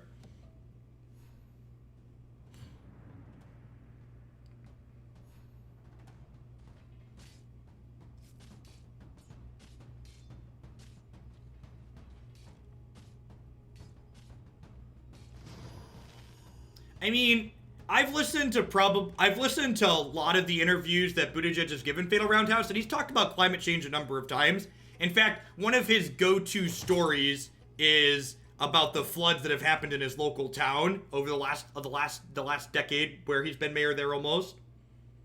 Do you get back your investment when you sell 2-star units as well? So you get back your full investment for 1 cost 2-star units, but 2 and 3 cost 2-star units you don't get back. So I'll get 3 gold if I sell this. Early CK is real good here too. Hey, Ryam, put my sub towards Dealer's Choice. Thanks for the tier 2. I appreciate that. Welcome back. There are a lot of sweet things I'm looking forward to bumping up, so I appreciate it. Yeah, they're passable with the global item. I agree with that. If you roll the global item early, they can be okay, but they're still kind of mediocre.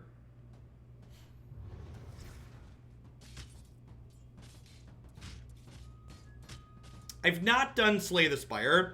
If I'm being completely honest, a big part of why I ended up jumping into this game too was because I was looking for a new gym game to play on my cell phone or my tablet, and this plays really well on my Android device. Swap Tusk for Bounty Hunter. Nah, the Scrappy bonus isn't very good.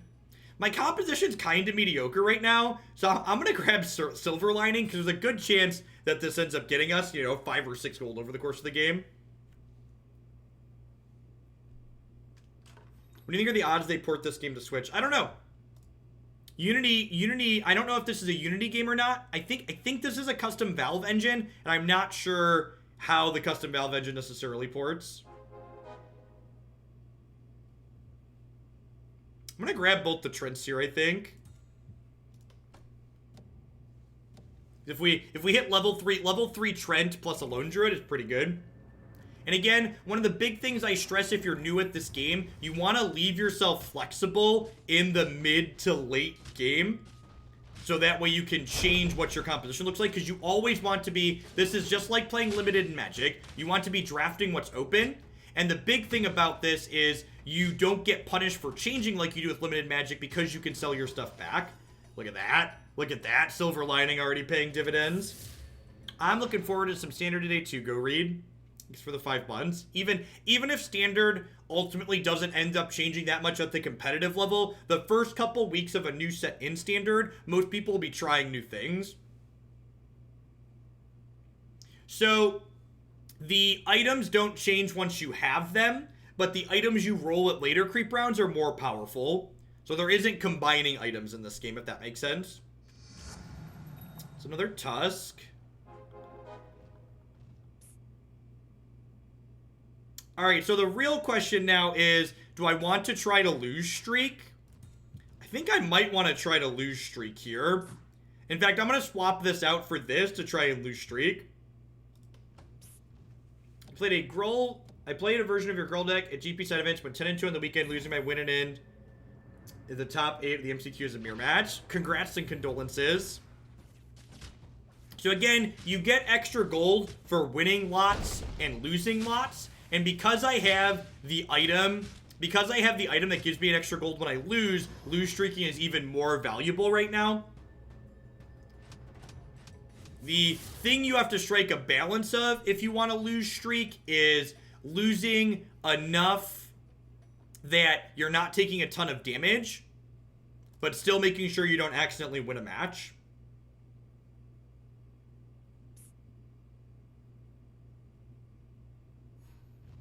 Has hardly made any policy. When was the last time you looked up Buttigieg? So at one point, I agree with you. He was severely lacking in terms of specific policies. But if you look at his website in the last couple months, that's changed a lot. Fatal Roundhouse. At the beginning of the year, that was definitely true. Like the first quarter of the year, in the last couple months, these flushed things out a lot.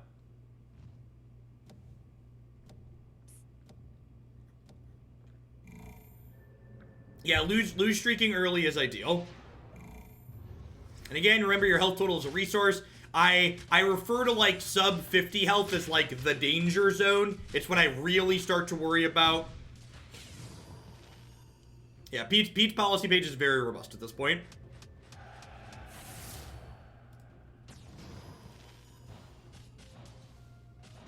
In fact, you could probably argue his details on his foreign policy is one of the more complete. So here, looking at the left side here, the white swirl around a user's name means they are lose streaking. So if you're lose streaking, you want to be keeping an eye on the person who's also lose streaking because their comp is bad as well. So you want to try and make sure you're not going to accidentally beat the other comp of the lose streaker. Hey, Slacker, welcome back. Bud Habab, thanks for the 5-month resub. I appreciate that. Welcome, welcome, welcome. Thanks for keeping me around. I think we're good at this point. I might even be able to slide in a 4th unit, honestly. I'm gonna sell this to hit my interest point here. So interest works where if you start a round in increments of 10 gold, you get 1 extra gold interest per gold you started with. So for instance here, I'm gonna get 2 points of interest this round.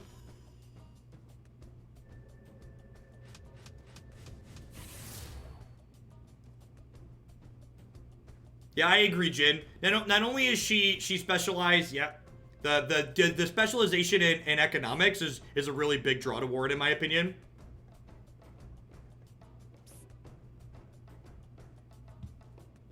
Ah, people who are new, listen. When we're not in sub-only mode, the easiest way to get banned on this channel is to complain about getting timed out. I didn't even read your full message. I just saw it started by complaining about getting timed out, so you're not gonna have a good time here if you think timeouts are a big deal. Now during Underlords, I often stay out of sub-only mode.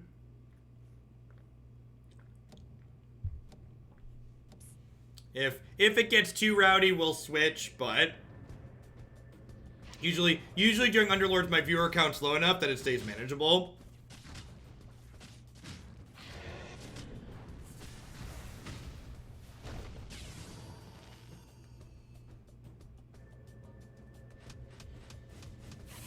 So we're down to 74 here. Now, one thing I'm going to want to keep in mind is that as we get to round 10, I'm going to want to try and have a composition that can beat the creeps.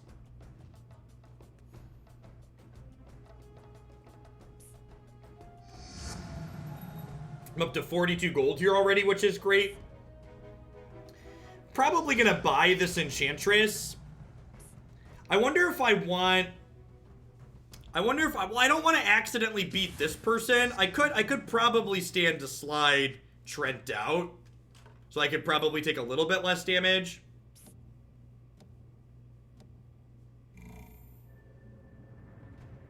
I'm gonna grab this because I might move into Druids.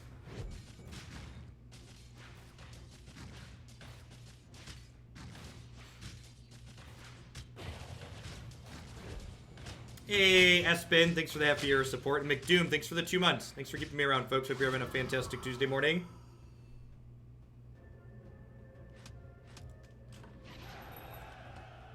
Again, hedging what you're buying based around what other people are drafting, I think tends to be a pretty big mistake.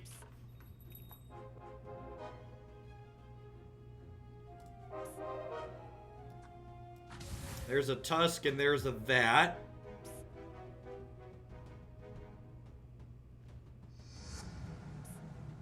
If I accidentally time you out, please be aware it's your fault for talking during the purge. I think I'm gonna grab Viper just because if I hit an early DK, that would be great. Oh, I should have put this into play because I want to win this round, right? I should have played the 5th. Hopefully we're gonna be okay with 2 2-stars. I think we're gonna be okay with 2 2-stars. Maybe famous last words.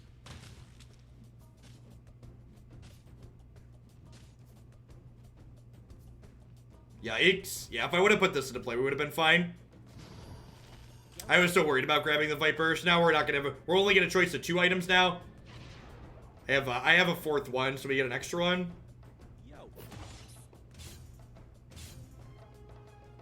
That's fine. Both of these suck anyways. I'm gonna level up here just because I would like to have higher world units up here. So this person and this person are also lose streaking. I think I'm gonna lose to both these people still, so I think I want to lose streak for 1 or 2 more here. I'm gonna go ahead and grab the Omni Knights after combat starts. I could sell this for an extra point of interest, but nah, I'm gonna sell it. There's a good chance Druids aren't in my final comp. I'm gonna get that point of interest. So your interest rate locks in at the start of combat.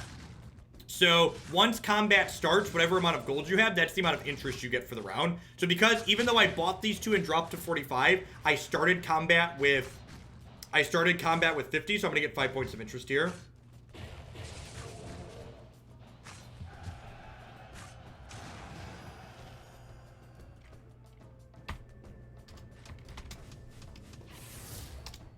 Those are 2 decks.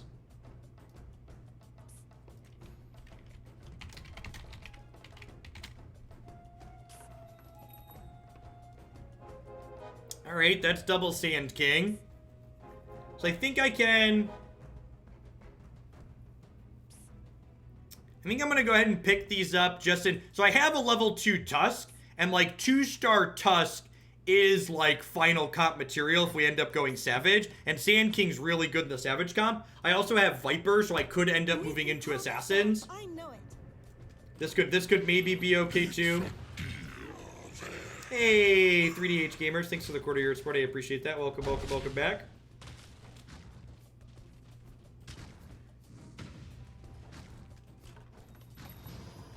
I mean, the thing you have to realize is there's so many units. Wow, that's we got a lone druid already. All right, so now I probably want to level and start trying to figure. I want to start trying to start pulling out of loose streaking here at this point. Is what I would like to do.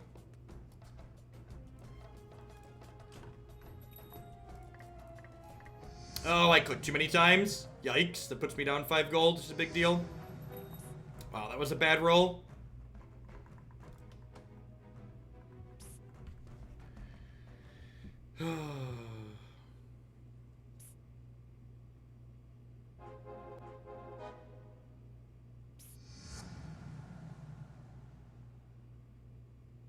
Yeah, I agree, Fatal Roundhouse. I think it's a very moderate position to take.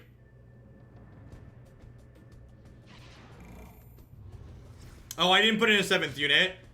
Yeah, that was a mistake.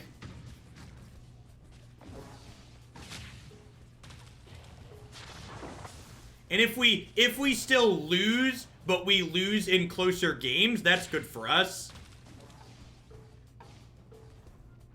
Sweet. So like we lost here, but we lost in a close game.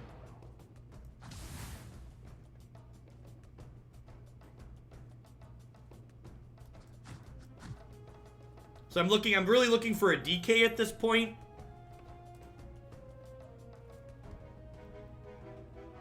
We're gonna sell Shadow Fiend, I think. I guess I should have held him because we're gonna get a free roll here. And we're almost to another creep round here, so we're gonna want to be conservative for the time being. Do I want this Omni? Yeah, I'm at 46 at this point, so I don't want to be losing by quite this much. This is Savage and Assassins.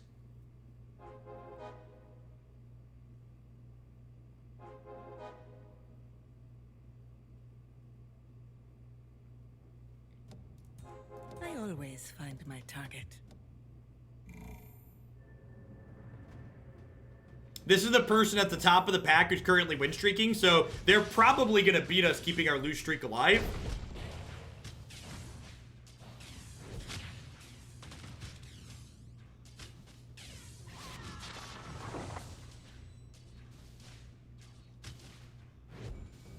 You know, if I'm being completely honest, the thing I've missed the most about having a public chat is getting to remind people that their freedom of speech doesn't apply on internet forums. That's not how the United States works.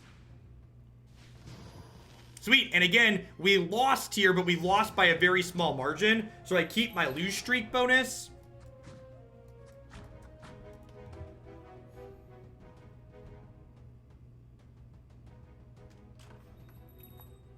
That's another savage unit. Yeah, we might roll into savage units here.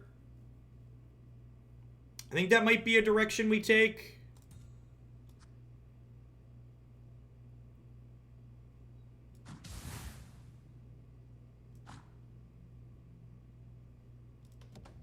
I mean, even if the internet is the United States, your right to free speech only protects you from the government messing with you. It doesn't protect you from private people and individual organizations saying, get off my lawn. Yeah, this is also a creep round. So I probably want to level next round, because I'm going to 8 XP here, or 7, and then we'll go to 8 next round. Yeah, round 15 is always the jumpy creeps.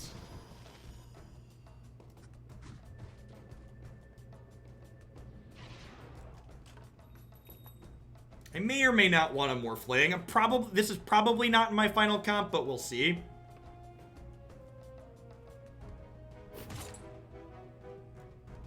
All right, well, we're definitely going savage. This item is quite incredible. Bleed damage that stacks is real good.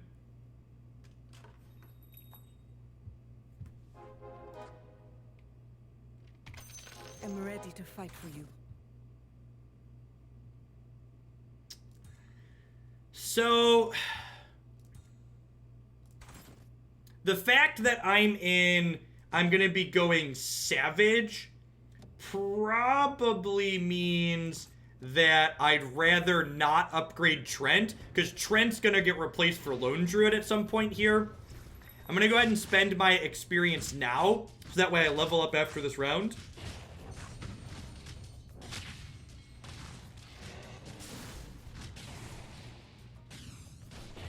Looks like we're going to drop our lose streak bonus here, which is fine. I think we're at a point where we're ready to drop the lose streak bonus. And yeah, I am going to sell this because it's almost certainly not going to be in my final comp. We might go savage with dragons. So Viper might still be there, and this might still be there.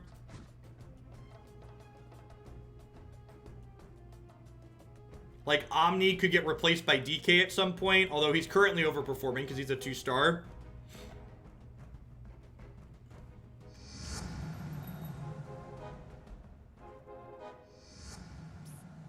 I'm at exactly 50 gold. Oh, I get to add another unit to the board here too, which is nice.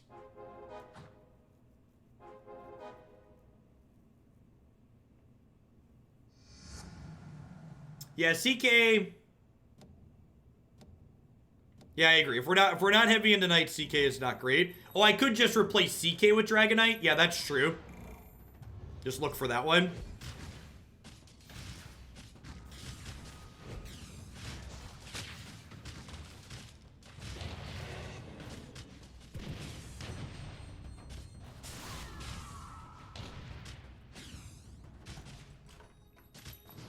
Is Voidstone better than Vino? I'm not sure which one you're referring to. Vino's pretty good because it's a savage bonus. So I really just want a Lone Druid at this point. If I hit a Lone Druid, I hit full savage.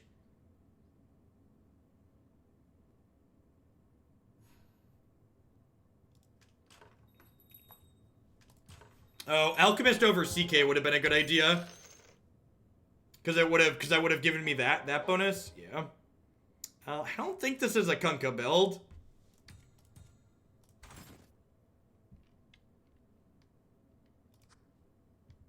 I don't think Kunkka fits into what I'm doing.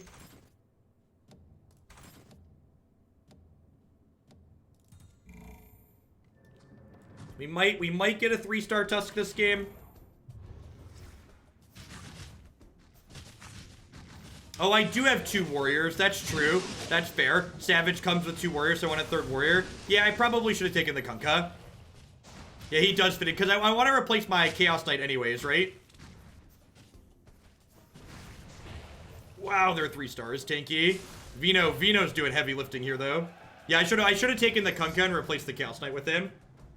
Thank you for being specific there. Jake Alicious, thanks for the 2-month resub. I appreciate that. Welcome back. And Pepperidge Farm, thanks for the 3rd of a year of support. Welcome, welcome, welcome.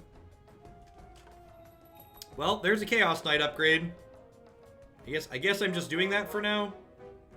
That's the thing we're doing.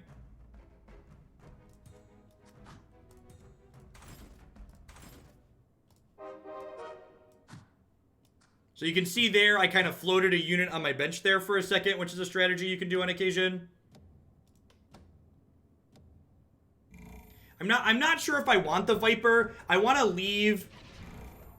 Oh, I should put the Void Stone on Vino, because its cooldown is really short, right? Yeah. That's a good suggestion. Arena's not supposed to be live with the patch for 2 more hours. Sometimes they finish early. Yeah, buying multiple units lets you upgrade them.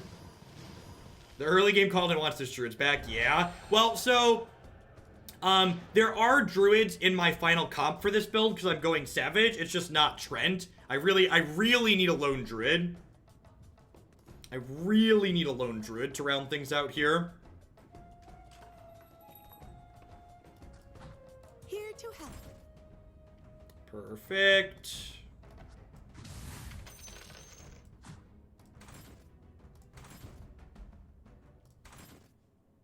Our enemies will weep. Alright, so we're front. We've got the full Savage bonus now.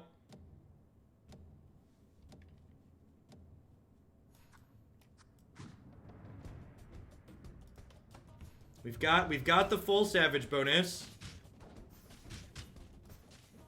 Stay away from my I only needed 1. You can have the rest. Yeah, I'm gonna open boosters on stream. I'm gonna open a full set. Full Savage bonus is 45%. And I've got the item. We lost on 1 point of interest. It was a creep round, but eh. Vanguard sounds great. We'll put that on Sand King, because he's a good 2-star. So I'm looking for another Vino. I'm looking for another Lycan. I'm looking for another Enchantress. There's another Viper.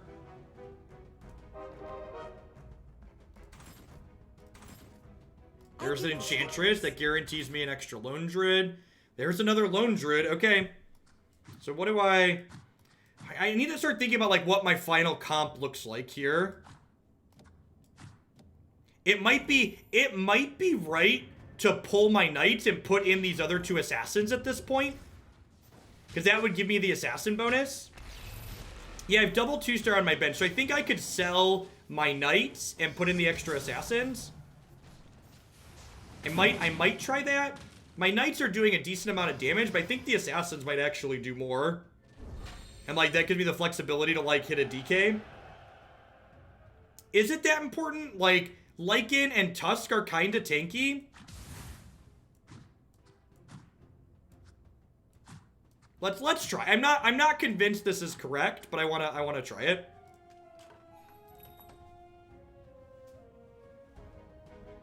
Yeah, I'm not gonna sell them, but let's try it. Lycan and Vino upgrades and double Viper here. So we're 100% 2-star units now too. Yeah, Vanguard on Lycan's a good call. Or Vanguard, sorry, I put it on Lone Druid. Vanguard on Lycan's a good call. That was a great set of rolls. Alright, so let's look at the DPS on Viper and the Assassin here. See how they do. Look at that Assassin damage. Another victory. Yes, owning duplicate units levels them. So if you buy 3 of the same unit, you get a next unit, you get a level up unit. I'm gonna grab these Vipers. And you need 3 2-star units to get a 3-star.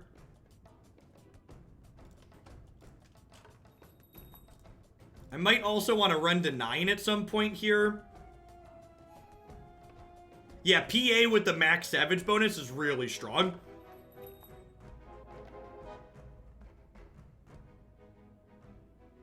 You don't think Vipers 3 is good enough? That's fair. I hit my interest rate if I sell these. Is it okay to sell out of these now? I think I'm gonna sell out of these. Let's commit. FYI, my lose streak wasn't a strategy. Mine was. Alright, we're defending against the person who's ranked at the top right now and who's also currently win streaking. So let's see how this goes. If we lose here, would not be super surprised. This is likely one of the toughest other opponents in the game right now. So this fight will be interesting to see how we stack up going into the really long game. Are we winning? I think we're winning. Yeah, this is the only other person who's win streaking right now. I like our team.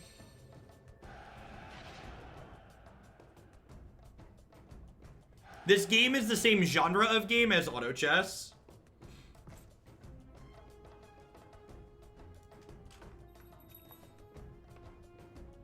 Thanks for picking me. Macabre, thanks for the 413 sub. I appreciate that. Welcome back. I would like to hit the next level Enchantress here. Necropolis could potentially be good because it gives me a Warlock bonus. And it's just like a 4-star. Morning, Jeff. Just got here. We have an ETA on the arena patch. It's supposed to be about noon. And the patch is supposed to be starting now. So it can be any time between now and noon. Now and 2 hours from now.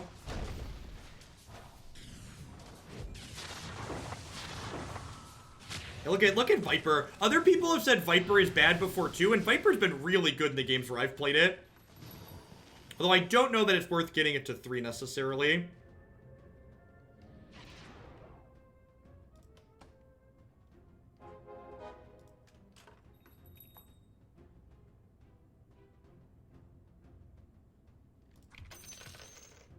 Yeah, I think you're right that Alchemist is the better second Warlock, because he's tanky too, which is nice. I think I'm gonna level and put him in.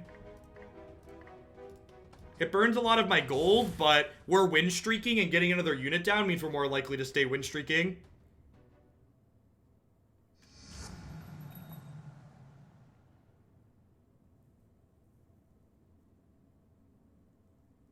Yeah, yep, that's true too. Roll physical damage. And it's a creep round. Leveled on the creep round. Welcome to Hoaglandia. Enjoy your stay. Hoaglandia, land of the classic creep round level.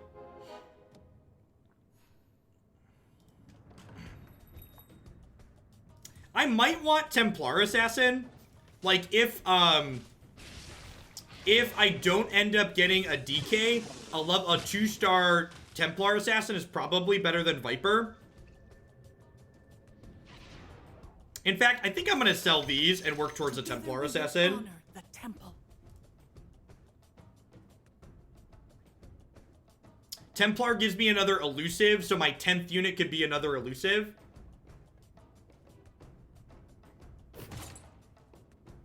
Refresher Orb on Lone Druid is busted.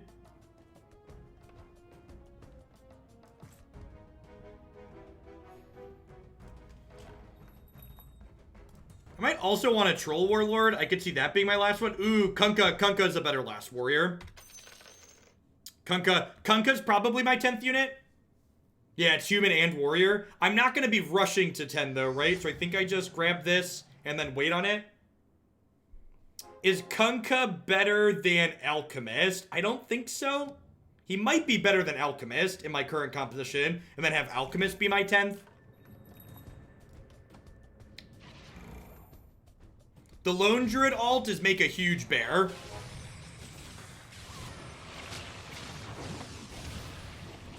Hey, Nimaz, thank you for the 2 months. You cannot buy 2-star units directly.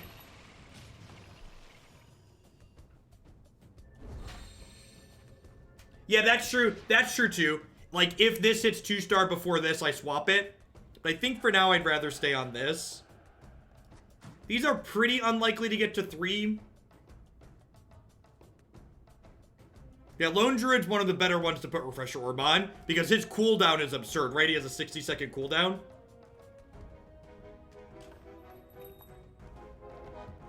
Alright, we're pretty unlikely to get to Tusk, so I'm going to grab this other Kunkka here. And I just missed out on points of interest. I'm going to sell this Sand King. Probably not getting him to 3, get that point of interest. Yeah, Refresher Orb on Lone Druid's like having another unit. Someone asked me earlier what my favorite composition is. I think 6 Savage is my favorite composition right now. It's the one that plays a lot of units that I like, and I've had a lot of success with it. This is unfortunate. They rolled a 3-star Lone Druid, and I only have a 2-star. And he didn't get a second bear off. Would not be surprised if we die here. They have a lot of 3-stars. I did not get a 3-star Druid, and I did not get a second bear.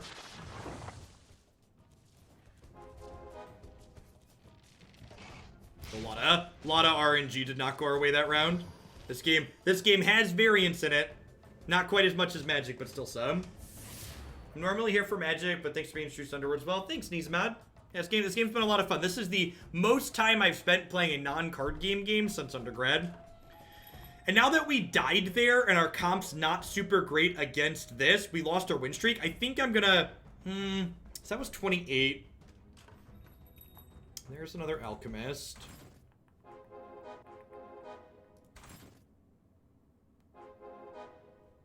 Yeah, this one is on mobile. This is my gym game of choice at the moment. What was a non-card game that was played during undergrad? I played a lot of Counter-Strike Source and StarCraft 2 during undergrad. This is our chance to fight back.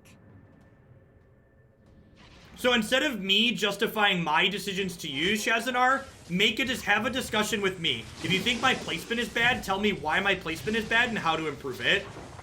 Because I think my placement is reasonable. So if you have a reason to think my placement is bad, have a discussion about it. Yeah, I'm going to pick up the Templar Assassin here. I was waiting to lock in my interest rate, and then I got distracted by combat. So we're 1 away. And someone was talking about replacing Phantom Assassin. Phantom Assassins consistently, just like hammering people.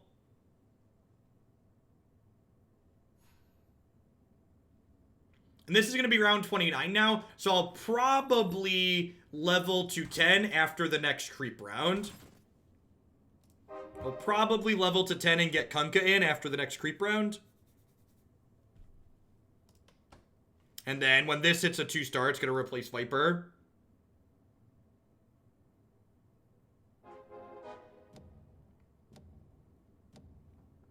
No, there's definitely variance in this game, Shazanar. And I explained why there was variance. So, like, here.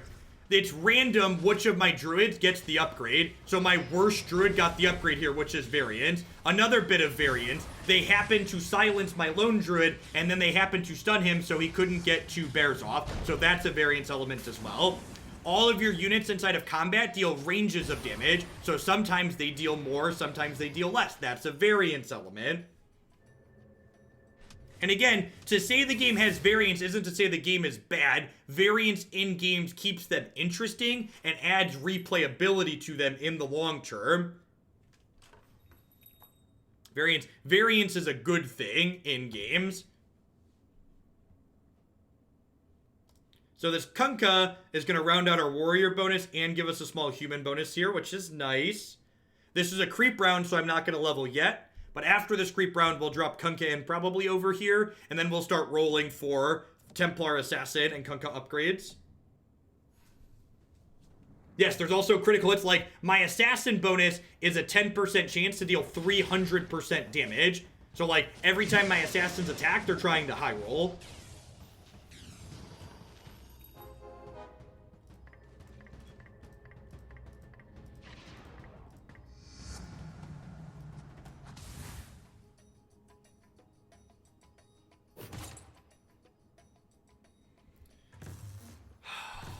I think I've got enough that Pocket Sand could be good. I'm going to take higher class of criminal. This gives me a really good chance to hit tier 4 units.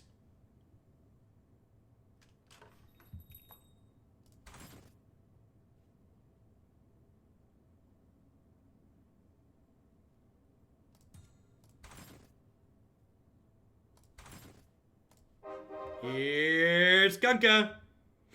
Yes, higher class does work if you're at 10. And with higher class, Venomancer might reasonably hit level 3. I know I said I had a good feeling earlier, but this Yeah, one really- Pocket Sand was a close pick. I have enough assassins that Pocket Sand could be good. You definitely have enough assassins that Pocket Sand could have been a reasonable pick there. I think because of the place in my comp and the units I'm looking for, I like the higher class of criminal.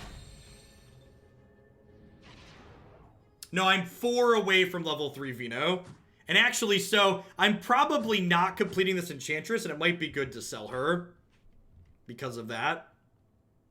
Because higher class of criminal gives me only a 10% chance to find tier 1 units. I need 4 more of her. I should probably just get rid of these.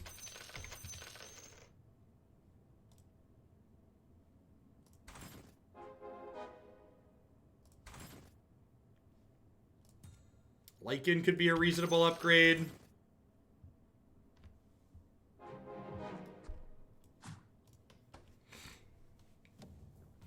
Our comp is pretty well rounded here. We've got a lot of our synergies. We're dealing good amounts of damage. Alright, this is the person in first. They've got a lot of 3 stars. Let's do it. They have 4 3-star druids? I haven't seen a 4 druid comp before. It's interesting that they're winning. Oh, they ain't winning no more, chat. They ain't winning no more, chat. Ain't nobody got time for your... Did we beat them on their board too?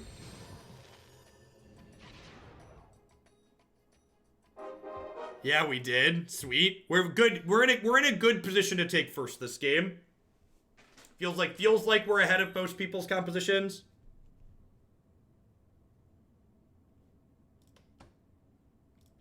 And I'm at 20, so I'm just gonna chill.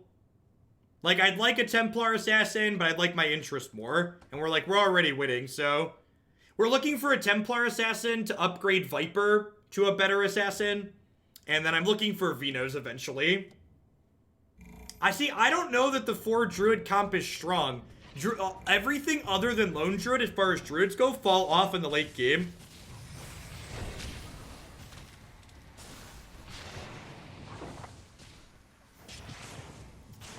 Okay, this is a tough one. So their comp came together here too. We might actually be dead.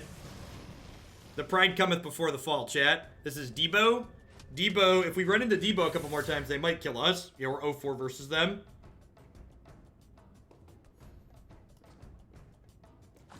I'm gonna slide Kunkka over to the other side here.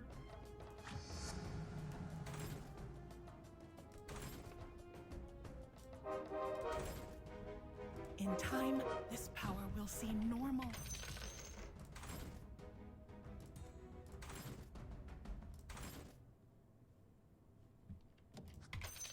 Alright, so we're just looking for Venos at this point. We're just looking for Venos at this point.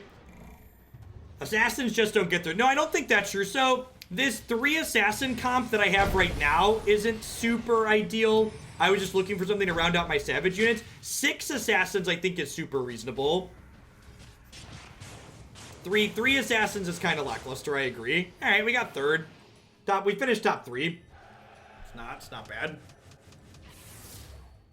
I usually consider that a success. And honestly, that's one of the reasons why I really like this game. In games of Magic, like, you're either first or you're last. And in this game, I feel like I can have a successful game and, like, feel reasonable about myself, even if I didn't take exactly first, which is fun. Or, it's not often that you find games that you're like, well, I lost, but I'm still, like, happy with my result. Like, I didn't take first, but I'm still happy with my result. Alright. Arena servers are still down, right? Yep. We're supposed to be down for another hour and a half. If you are a sub who would like to play in our next game, in the Underlords channel on the Discord server, I'm posting a party code there now. These people are wonderful. Buy their stuff. These people also wonderful. Check out their stuff. You can listen to stream Vitamin String Quartet for free. They do wonderful string compositions. If you're a new viewer who's here because we're in the Underlords category, welcome. My name is Jeff Hoagland. I'm a full-time streamer here on Twitch. I do a ton of Magic the Gathering. This is a game that's piqued my interest. It's been a lot of fun as another non-card game strategy game. Been really enjoying Underlords. You can find lots of content from this on my YouTube channel and my website at this point. So, sorry, Arena is up. For people that don't understand what I'm saying about with Arena, here's the status page. Games are currently under maintenance, so you can't log into games, and they haven't rolled out the patch to add the new... They haven't rolled out the patch to add the new set yet. So you are right. It's technically a no downtime update, but joining games is down. There's a party code. Are we full? 1, 2, 3. Yep, there we go.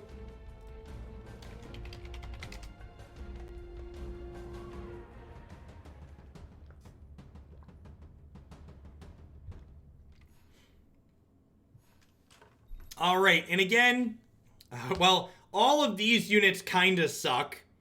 I'm going to grab an anti-mage because they all kind of suck, because we might get to live that strange bedfellows dream if we roll well.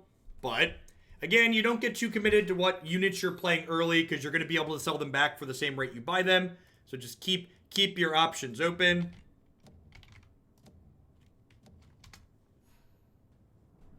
Thanks, Squee, and thanks for the 18 months. I appreciate it. Welcome, welcome, welcome. Thanks for keeping me around.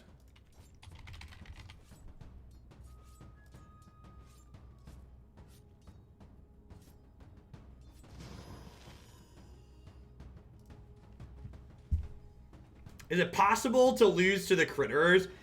Pretty much any single unit beats the first round of creeps. If you get 2 weak... do we force strange bedfellows? I feel like we have to now that we said it, right? Alright, this game might go really fast. Normally I tell you don't force things, but we're gonna take ourselves and force it. Look at that. Look at that. Another anti-mage. Let's do it, and do it, and do it, and do it again.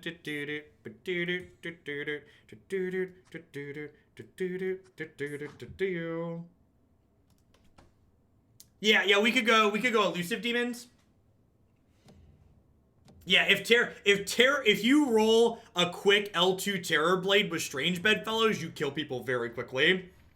It's just, the problem with picking up Strange Bedfellows is that you have to roll very specific units, which then forces you to go into a direction, and generally forcing things is not what you want to be doing in this game. You want to be flexible and leave yourself the ability to pivot. So people who are watching right now that are new to this game, I want to be very clear that trying to make Strange Bedfellows here with Demon Hunters and Demons happened is bad. It could work out, but this is not optimal from a strategy standpoint. See, we're just not rolling any demons, chat.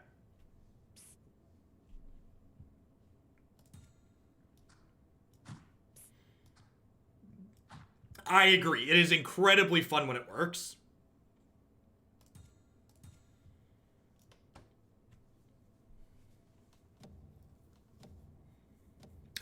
I have taken first with a bedfellows in competitive games before.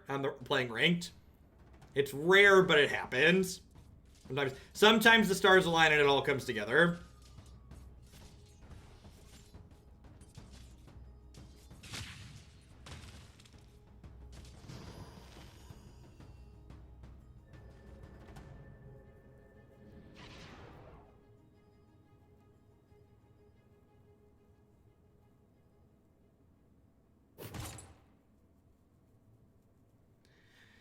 Man, all of these items kind of suck, huh? I guess I take Brutch. I don't have any druids.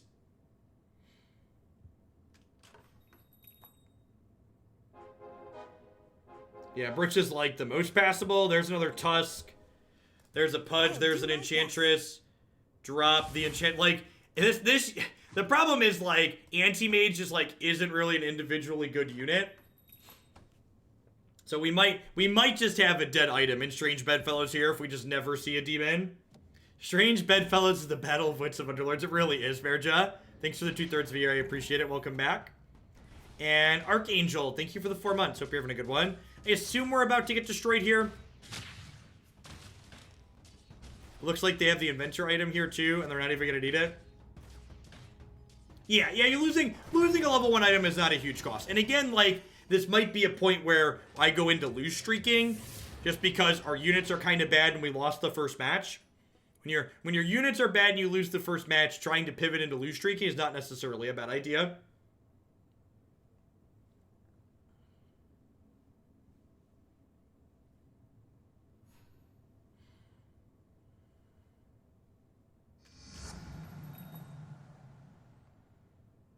All right, well, I mean,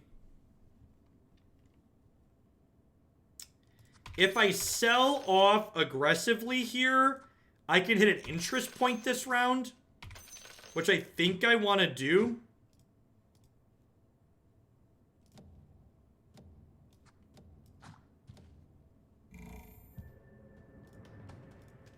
And then I will grab these and Shadow Shaman. So again, once the round starts, you lock your interest rate in.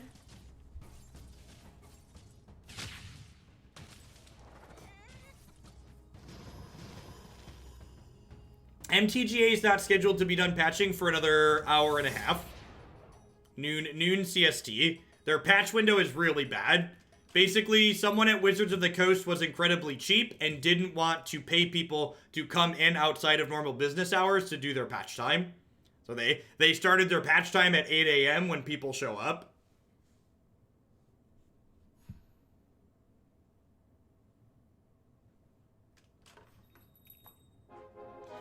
Some of the newer people have asked why Wizards of the Coast doesn't affiliate with me. It's because I'm willing to say things like that.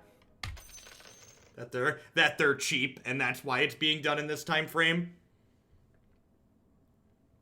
I might want to push into Knights here. Can you explain how you're supposed to lose streak optimally? I don't understand how to set up so you can transition out of it. So basically, lose streaking early is just like amassing gold. And then how exactly you pivot out of it depends on what units compositions you see once you finish lose streaking. So again, just like most things in this game, it really depends on what you're able to see. That's factually incorrect, Jin. So the reason why you shouldn't have downtime during the middle of the day US is because sub or middle of the day US means that your downtime also happens in evening EU, which means you're just like hitting a huge part of your player base by having downtime in both those spots.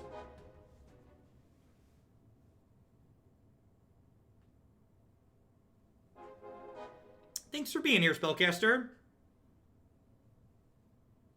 I think I'm going to sell these and just get my interest point.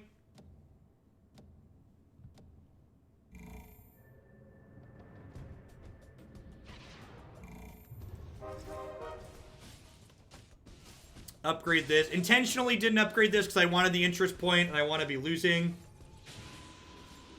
Like, you're correct that it's always down for someone during their peak hours, but generally speaking, you shouldn't be down when your US and EU players are playing.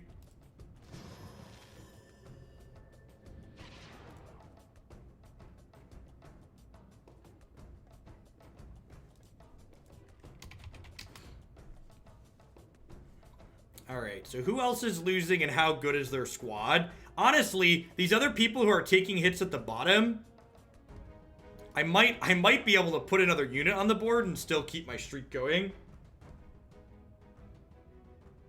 It is, because middle of the workday US unbanned twin is when you have your daytime gamers would be playing, and you have people from the EU that would normally be playing in their evening. So again, it's just like a bad time slot for people that are in the US and people that are in the EU.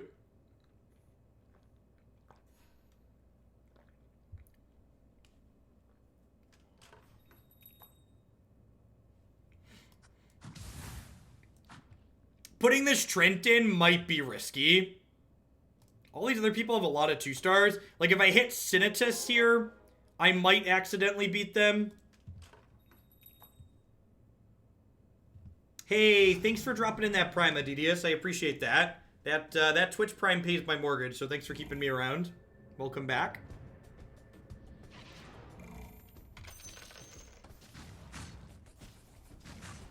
All right, so they've got a bunch of knights and some 2-stars here, so we're going to keep our lose streak alive.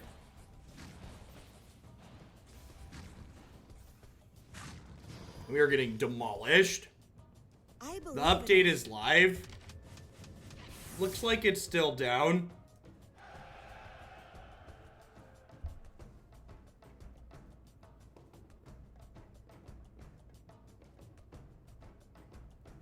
You're on Arena with M20 cards. So again, if you're logged in, can you buy and open M20 packs?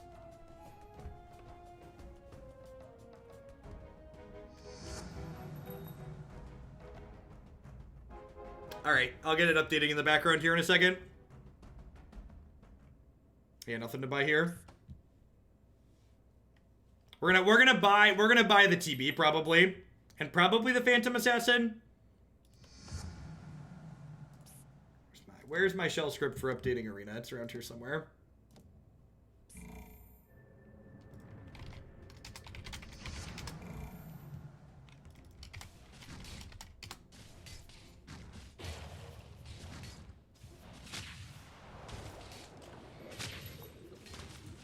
They won't see me coming. You considered teamfight tactics. Have you considered Riot as a miserable company? Have you considered that there's no strategical compelling reason to play teamfight tactics over this game? Have you considered that I can play this game on my cell phone?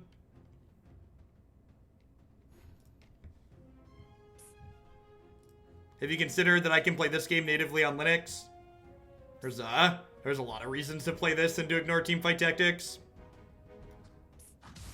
This Terror Blade might lose us our lose streak. Pentreon's also lose streaking.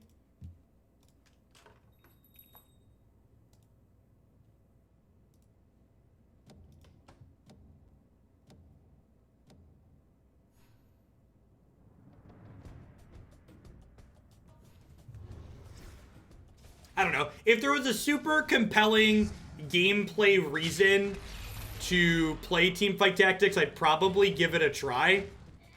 But Chaos Knight is maybe good with bedfellows, maybe. But there isn't a compelling reason to... There isn't a compelling reason from a strategy standpoint to check it out.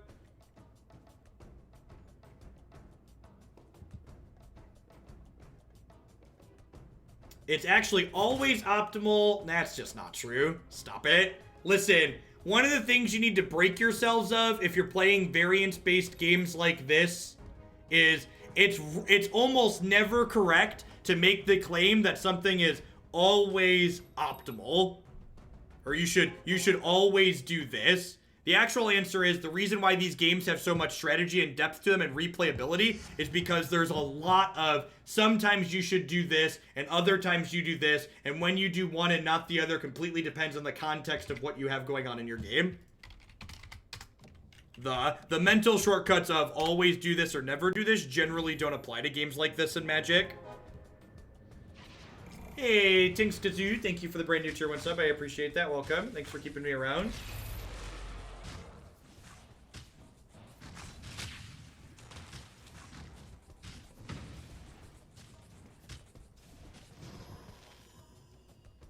Oh, what about bolting the bird? You actually shouldn't. You actually shouldn't. Oh, yeah, I should get queen. You actually shouldn't bolt the bird when you are playing against Devoted Druid, because then you want to save your bolt for their better mana creature. All right, yeah, so I think we're going to try and pivot into using the Strange Bedfellows, because the rest of our comp is pretty bad here. And we're not going to, like, aggressively switch plans here. We're going to start changing a little bit. Like, I'm not going to start rolling aggressively here just yet. Yeah, we found another TB and we found another Chaos Knight. Early TB could be really good. And we'll level after this round. Again, you usually want to level when you're going to a multiple of 4 XP. Because going to a multiple of 4 XP means that you pay the least amount to get to that next level. And yes, I know your XP rolls over, but if you're leaving money in your XP, then you have less money to earn interest on. Ninja Dave, thank you for the half of your support. I appreciate that. Welcome.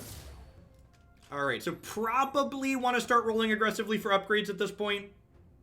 I've taken a lot of damage here.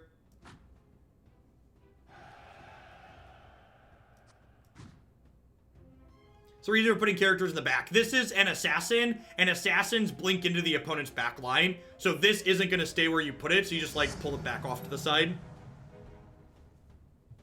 The ones who live will never forget me. That's a really early Kunkka.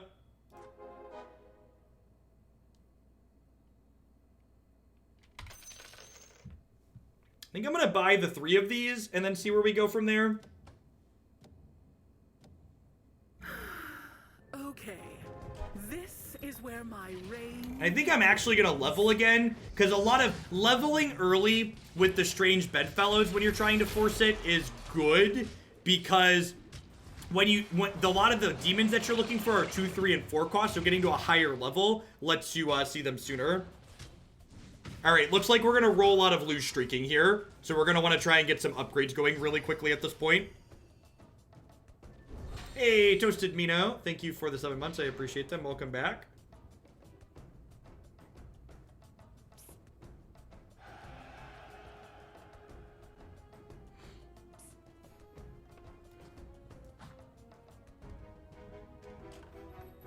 There's a Queen of Paid upgrade. There's an Abaddon potentially. There's a Terror Blade upgrade, which lets me slot this Abaddon in.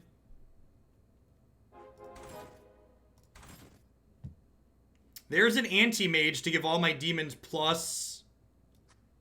It's probably better than Abaddon. It gives all my demons a boost.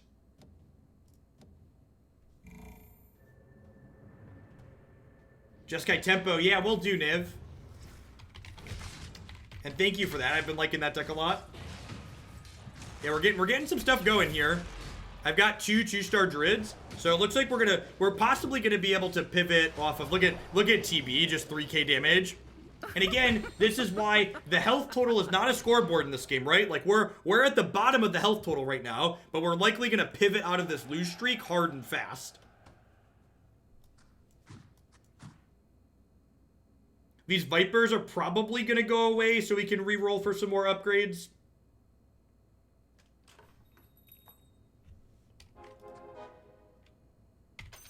I'm actually just going to put another Terror Blade into play. I think it's better than the second Kunkka.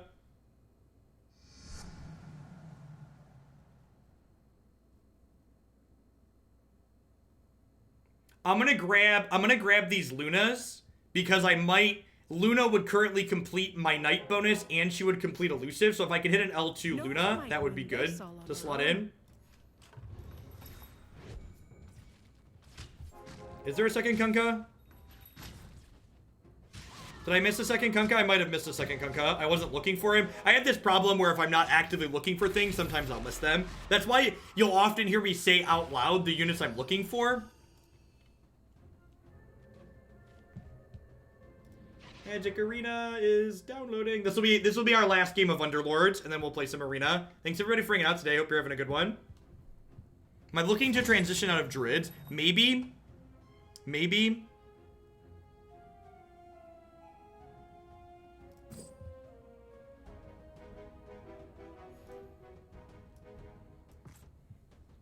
Oh, Refresher's actually really good on Queen.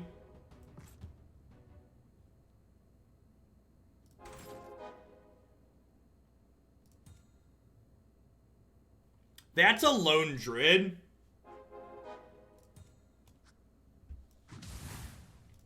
That's a doom. I am your salvation and their destruction. Thank you, thank you. Will Party Bus be tomorrow? Maybe. I never make promises on what we're playing when, because especially during a new set release, there's lots of cuts and moves around. So remember, if there's a deck you want to see sooner, you can donate or cheer to have it happen sooner. I'm going to be playing as much as possible. I'm planning to stream for at least 10 hours today, and then probably 10 hours the next couple of days. Lone Druid is good because it summons a bear that's incredibly powerful.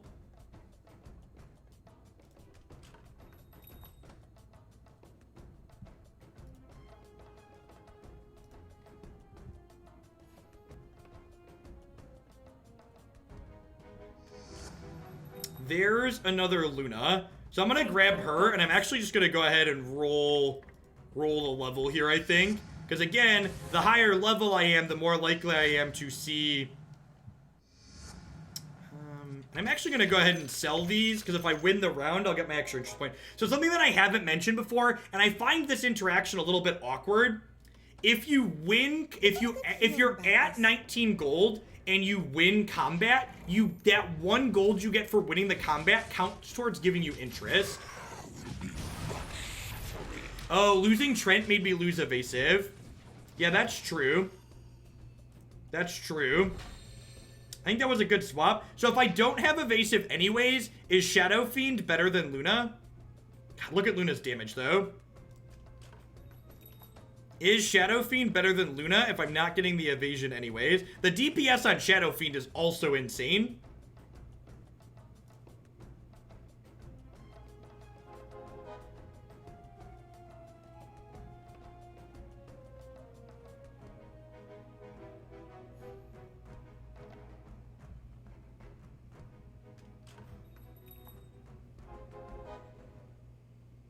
Shadow Fiend is the melty horse of the demon tribe. Yeah, this also gives me another demon for the purposes of giving my demon hunters plus more. So this gives 30% damage here and here. And if I sell this, I can maybe hit another interest. Now the Enchantress is making Lone Druid level 2. Stay close to me, I'll keep us safe. And Enchantress is giving me the Savage bonus, which is plus 10% everywhere.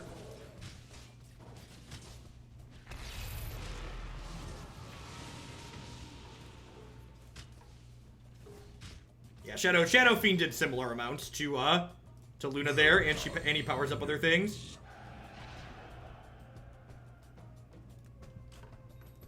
Hey Jin, can I just thank you for that command? It's so perfect. It's so perfect.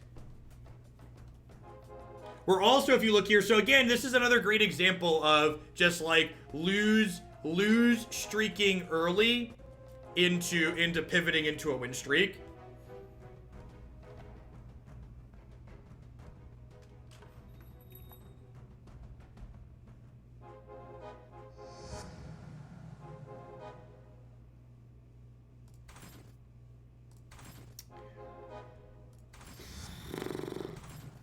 I wanted a CK upgrade. I'm 1 away from a CK or an anti-mage upgrade. TB and Queen are still pretty far away because they're already 2 stars.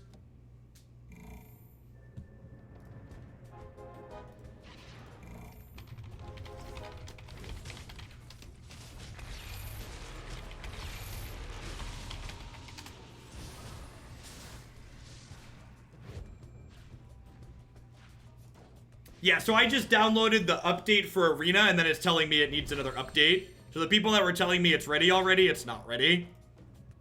I don't know. Maybe you hit a lucky point. So I just did a reinstall and a clean install. Can you check damage? Yeah, TB is pumping out 3K.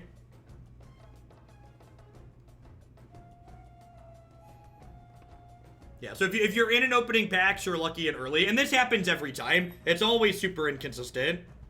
So I'm going to buy this, and I'm just going to roll trying to hit upgrades here, I think. So I would like to keep my win streak going. I don't think they can take it. Can't win a war without That was not the upgrades I was looking for, but we're getting there. So I spent a little bit more gold. Oh my god, it's a creep round.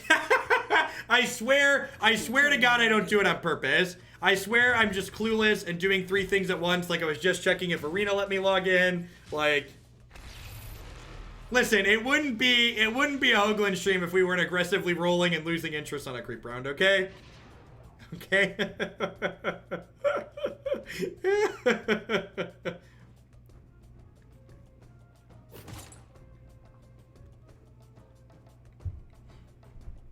Wow, all of these items suck. I guess I put the cooldown reducer on Shadow Fiend, but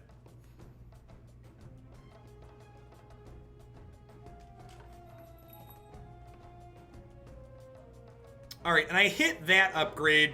So I think I'm just gonna farm interest this round. I think I'm just gonna farm interest this round. We're definitely gonna buy the Shadow Fiend because two 2-star Shadow Fiends is fine, and we could roll this up. I wear a men's large for a shirt. If you want to send me a funny t-shirt, my P.O. box can be found here. Just let me know when you send it so I can go check it.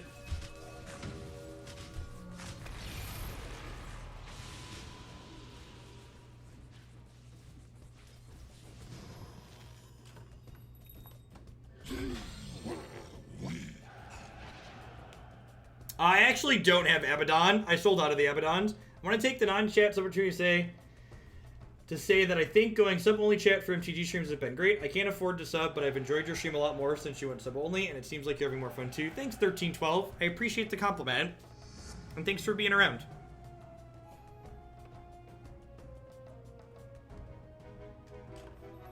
Alright, there's an anti-mage upgrade.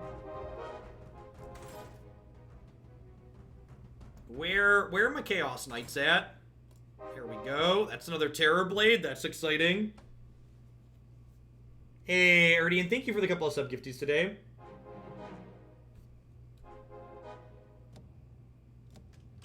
So I'm gonna grab Terror Blade after the round starts, and we lock in our interest rate. We're two queens away from a queen upgrade, which a 3-star queen, which would be absurd.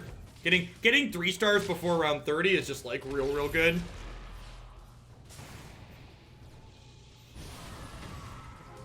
I think of the new land. Well, the temples are lands we've played before, and they're very good. A lot of the mid-range decks you're going to see us play today and this week will likely have like 4 to 5 temples in them. Hey, wifey. Hi. So I was wrong about the timing on the arena update, and it's not supposed to be done for another somewhere about an hour from now. Oh, they drew blood to see what's wrong with you. They took all your blood. You went to see the vampire, and they took all your blood. She had to do both arms because she missed the first time, and then I passed out. Oh, I shouldn't laugh, but I love you. It hurt really bad. She's like, some of us are really good at our jobs, and then proceeded to make me pass out because she couldn't find the vein. I'm Oh. ready to play. And then she missed on the other side, too. Should we aim to grab another warlock? Yeah, likely getting a warlock for the life drain is probably a good idea.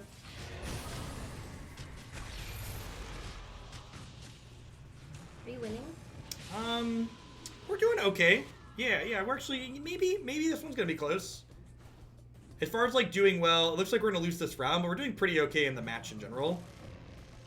Oh, the bear did it! See, this is, someone was asking earlier why Lone Druid's good. The loyal bear is busto. Okay, the loyal bear is really good. And she's like, I'm gonna use the baby needle this time. I'm gonna use the baby needle this time. Alright, so this is round 24, so next round's a creep round.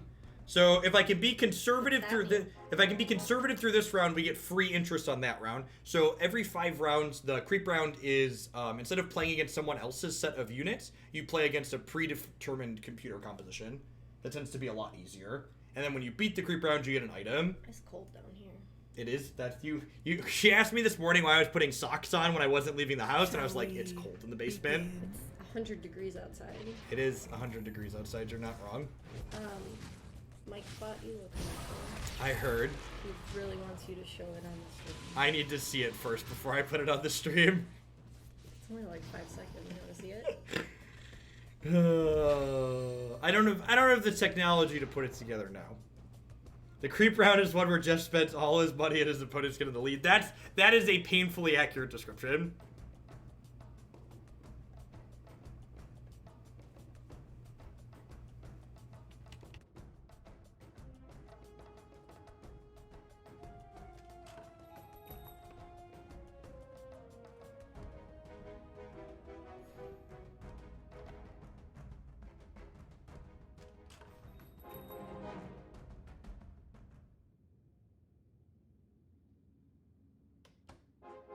All right.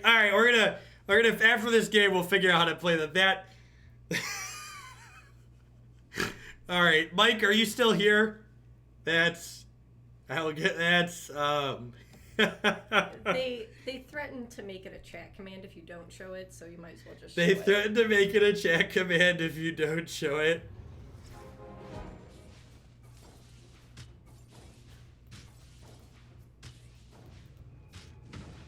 You can't, the arena is not done patching yet. And one of the features this beta is missing is telling you when it's still updating, so. I might want to roll to level 9. That's a refresher orb. That's probably, oh, refresher on this guy is kind of absurd. Let's do that. No, I want a refresher on Shadow Fiend. His damage output is just unreal.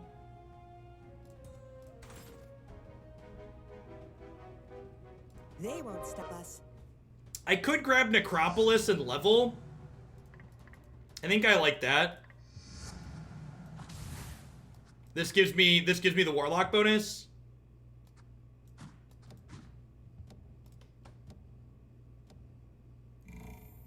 Our front line's like pretty okay.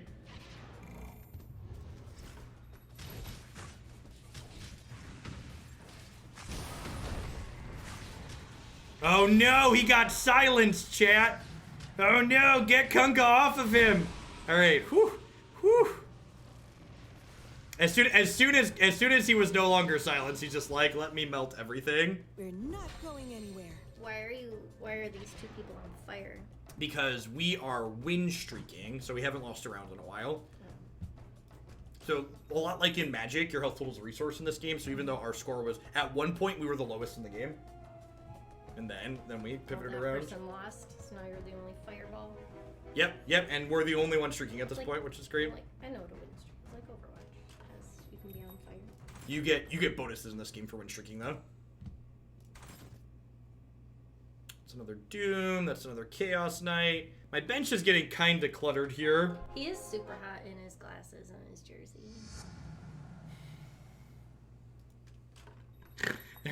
There's 800 people watching this right now, and I promise you, you're the only one with that opinion. It's good though. You're the only one that needs that opinion.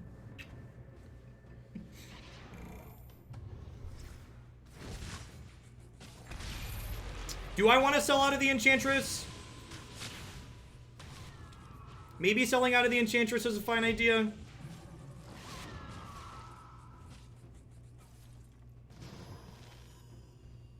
So again, one of the things you can kind of do, so this game doesn't require a lot of APM, but one of the things you can do here is you can temporarily store units in play.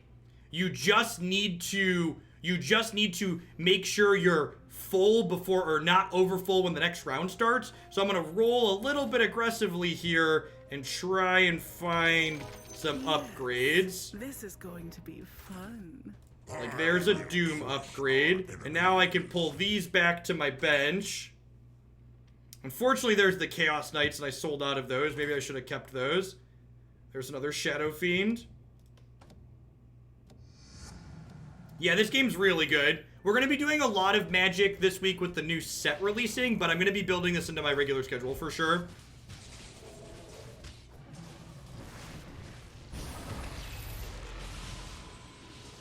Oh, I think we're going to lose our streak. Who are we fighting against? Fighting against Striker. And again, we're going to float a Shadow Fiend on our bench here, I think. I really need this Queen of Pain so I can hit a 3-star. If we hit the 3-star Queen of Pain, we should be in a pretty good spot. Even our 2-star Queen of Pain is doing a ton of damage. Love you, wife. Have a good day at work. Hey, thanks for keeping me around, Crazy Duck. I appreciate the tier 2. Welcome back.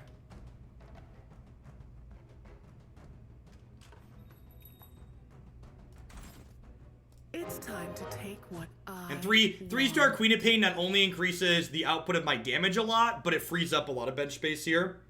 You think I want to drop the Druids? I don't know. Someone else is in Lone Druid. If I can find 2 more Lone Druids, and like this is good too. Like what am I replacing the Druids with? I guess if I hit another Terrorblade and another Shadow Fiend, I'll swap the Druids for more Terrorblade, more Shadow Fiend. I think that's fine. But without more good 2-star units to put in, I think I would like to hold on. Keep my comp what it is for now.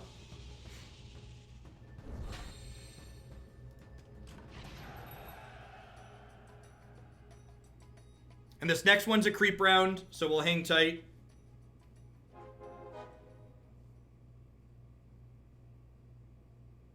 Do I want to put the refresher on the Queen of Pain since she's level 3 now? I probably want to do that, huh?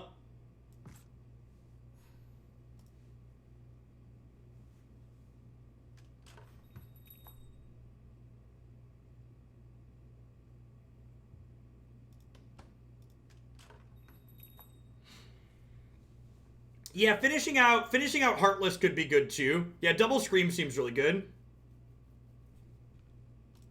Isn't her cooldown low? It's low-ish. Oh, it is low. Yeah, that's a good call. And this puts it to 3. So 3 versus free is probably...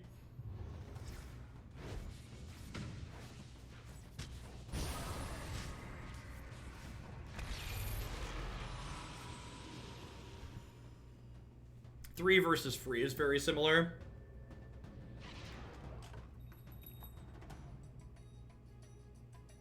Oh, that's true. I do have a lot of magic damage. Hey, Jardo MTG, thank you for the brand new Prime support. No, there's a lot of great people making a lot of great stuff on Twitch right now. Thanks for supporting mine this month with that. Thanks for keeping me around.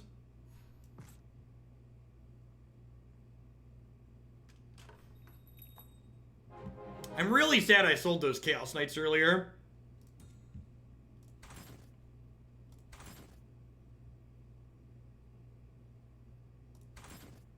It's the damage on the 2-star. It's 175, which I think is pretty good. And this is 400, but its cooldown is 3 seconds versus a 20-second cooldown.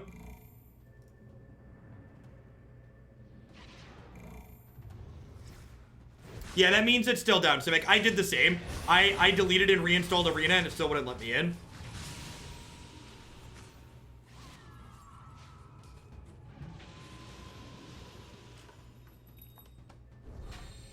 Should have sold the Druids way back then. Yeah, probably JVL. I agree. I could have ditched the Enchantress. Another Necro would be a good upgrade. If I roll double Lone Druid, I'll probably keep the Druids long term. Because, like, Lone's doing okay damage. Necro's healing is, like, off the charts. Actually, should I put the... I'm gonna put the cooldown reducer on Necro, actually. So, we still have enough health that if I lose a round, I'm not gonna die. So, I think I'm not gonna roll this turn because I'm at 40 gold, so I'm just gonna collect my interest points here. Druids do give me Savage bonus. I might just want to level to 10 here, honestly. And, like, drop another TB in.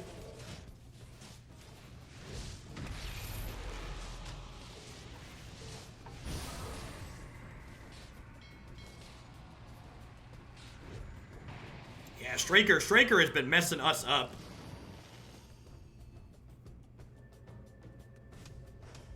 This is a close game overall. Really tight top 4.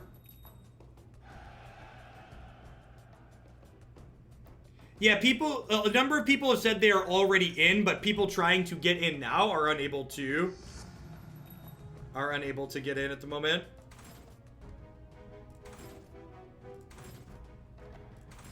Ah!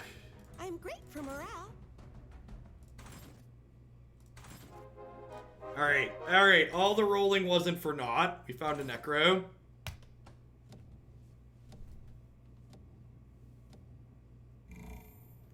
Well, a lot of my damage is magic, right? Like, Queen of Pain ability is magic. Is Terror Blade considered physical? So, Heartless doesn't help magic damage. It only helps physical damage. Yeah, we might only be getting 4th here.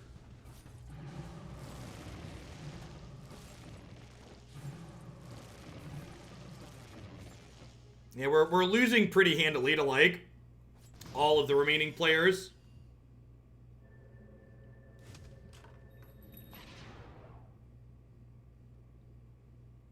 I feel like I need to sell That's true. If we get knocked out, we get to watch the commercial.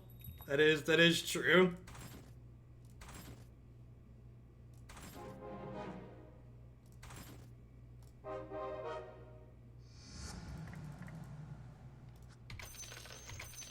Oh, that was bad. I'm still nowhere near it, right?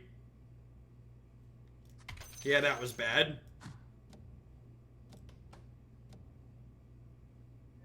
I kind of want this other TB. Do I, like, cut the Enchantress or the Lone Druid for this TB? I think I just want the second 2-star TB if I get another... Oh, we might not get another round here. Okay, I think we're dead. Yeah, looks like we're dead. This is 12. Alright, we took another third. They had a lot of 3 stars, yep. Not bad, not bad, not bad. Hey, C-Unit, thank you for 18 months. I appreciate that. Welcome back. And Big Stan, thanks for the half a year. Yeah, this is fine. Alright, let me download this and then get it set up here so you can watch.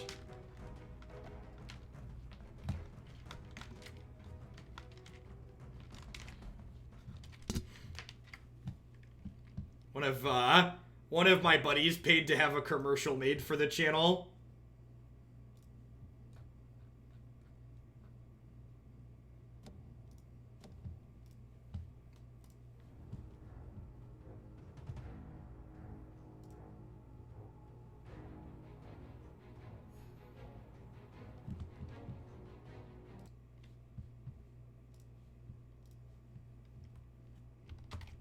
All right, so just a second.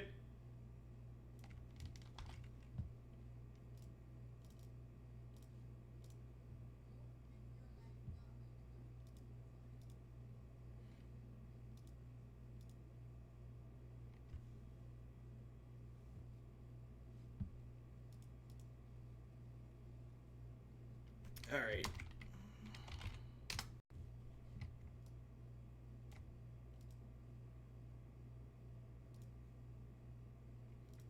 All right.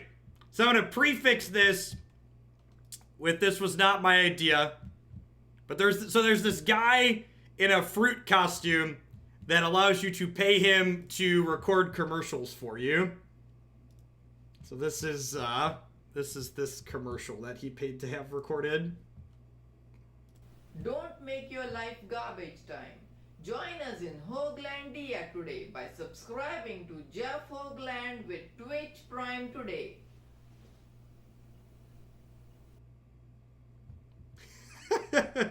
Oh, it was too quiet. It was too quiet.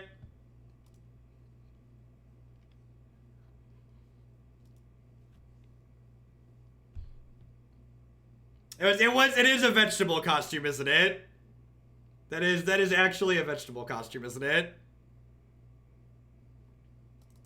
Don't make your life garbage time. Join us in Hoaglandia today by subscribing to Jeff Hoagland with Twitch Prime today. I love that he dabs at the end. That's great.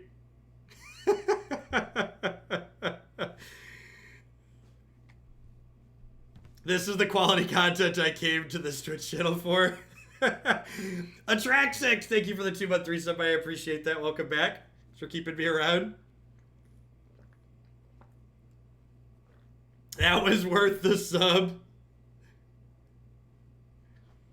I don't see anyone in veggie costumes dabbing for YouTube. Alright,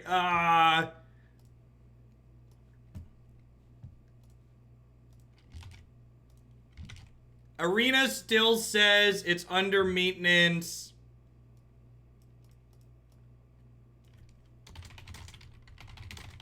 I'm going to switch to the Magic channel. We're not going to get another game going, so hopefully it'll be up soon. I'm going to try and get our update going. Everybody that was here watching for Underlords, thanks for hanging out. I appreciate it. I'll be definitely doing more Underlords at some point later this week. Definitely next week. Be sure to check out my schedule. You can find lots of other videos on my YouTube channel now. Yeah, I already reinstalled and it didn't go. So let me run my clear script again. Let me reinstall one more time and see if it works this time through. I'll look into what it costs to get that into the Twitch ad network.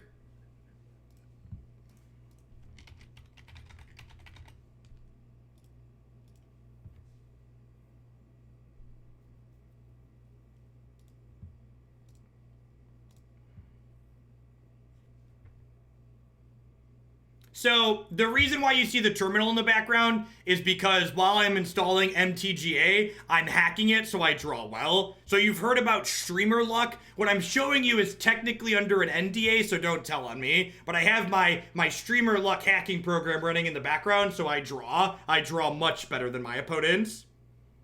So shh.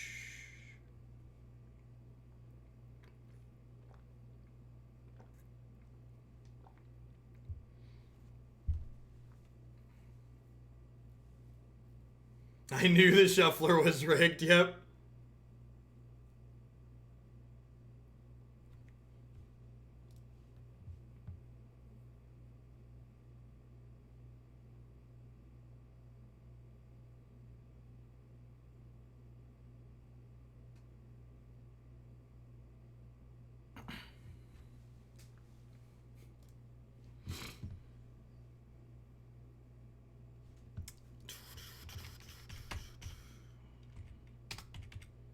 For people that want the non-facetious answer, did you get the 20 gifted subs? I don't know. Let me filter here. Gifted subs.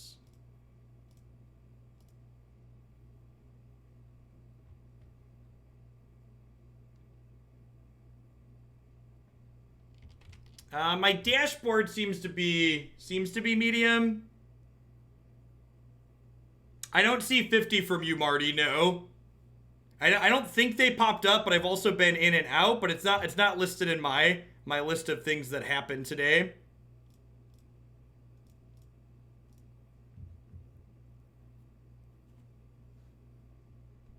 So, yeah, so I'm reinstalling to see if that lets us in. Doubt of Buddha, thank you for the 3/4 of your support. I appreciate that. Welcome back. Thanks for keeping me around. Hey, new decks that seem promising with M20. Listen, the key to not being disappointed in life is low expectations. So I'm currently expecting very, very little from this set in terms of changing how the format looks overall. That being said, even if the format is still a cluster of miserable decks to play, the first few weeks at least will be fun because people will be trying new brews.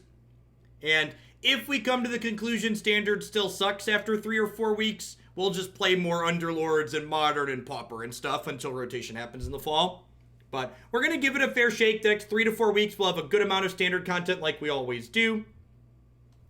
And then if it seems like it's bad, we will have alternatives.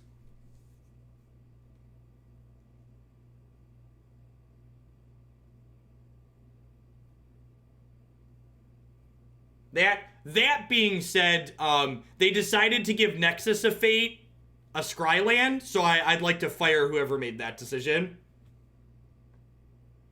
We're accepting Pauper Nation. So they're officially adding Pauper support unified across Paper and Moto. So if you have a Pauper deck you would like to see played, submit it using the deck forum on the website. And let me know. I'm going to accept a couple of Pauper decks to see. How many hours did I stream Underlords per day for this week? So I don't have another scheduled Underlords day this week, but I think my plan moving forward starting next week, once we're not on a release week schedule, is that I plan to do at least 2 3-hour blocks of Underlords per week.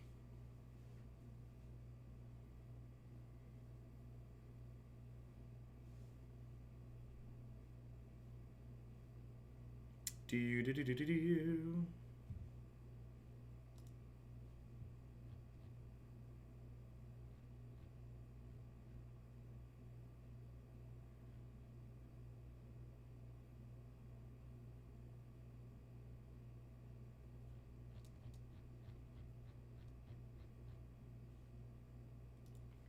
Would you rather see a bunch of Teferi Brews or a bunch of Nexus? Marty doling out some sub gifties. Thank you for the support. I appreciate it as always.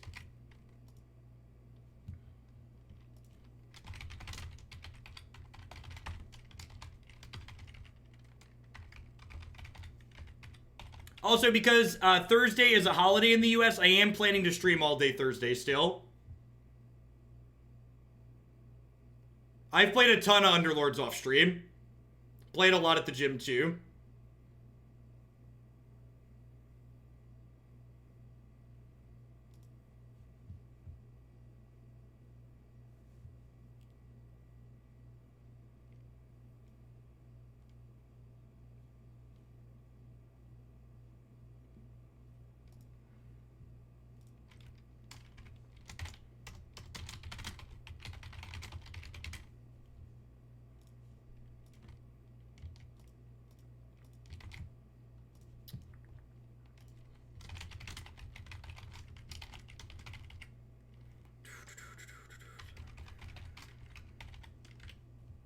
Alright, gonna have a couple of beta decks to start the day.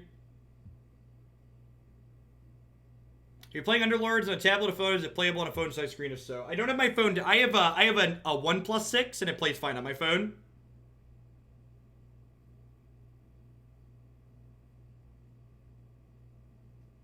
Pauper deck submissions are going to be the same as Modern, $25 at a minimum. This is almost as boring as playing MTG on Moto.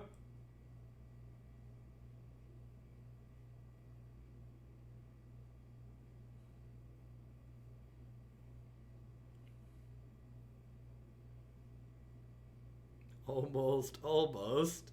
And I would like the record to reflect that my internet, my wireless gets 400 Mbps down, so the reason why this is taking so long is because Wizard servers are powered by hamsters running on wheels. So this download time is not my fault. Yep, yeah, I got it, Marty.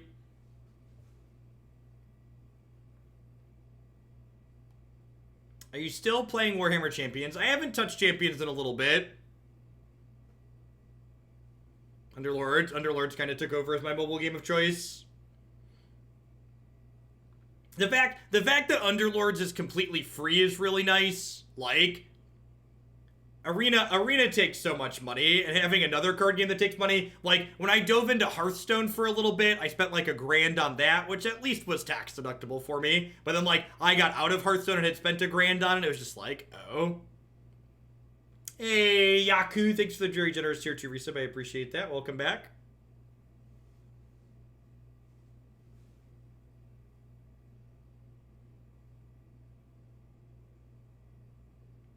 How long did I stay with Hearthstone? I played Hearthstone for like 2 seasons. You just finished reinstalling and got in.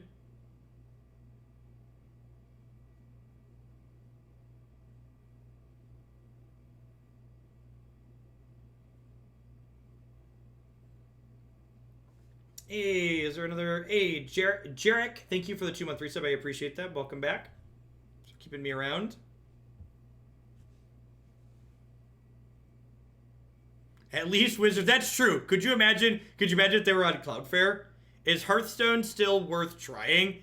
If you're looking for other games, I'd recommend almost anything other than Hearthstone. If you're looking for a new game, try Underlords. It's very good.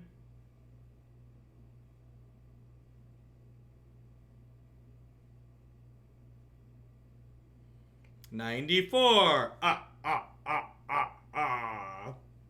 guess I can change to my other overlay. There you go. There's the arena overlay. It's been a hot second since we used the arena overlay.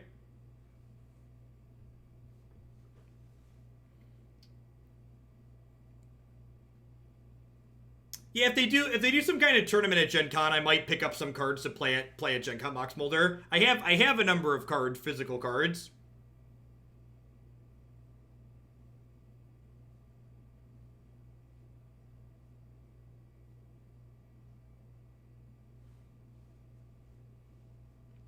As someone who, like, plays games a lot, Be Rich, Hearthstone lost my attention after a little while. So, like, the cost of it has with, like, the amount of replayability it felt like it had didn't feel good to me.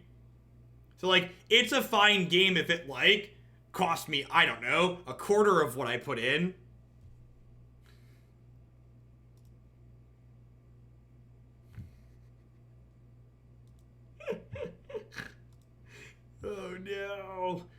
Oh, no. I was really into Hearthstone until my place Game of Arena. Yep. Yeah, Magic's like the OG of card game that's been around forever. That's been around forever, right?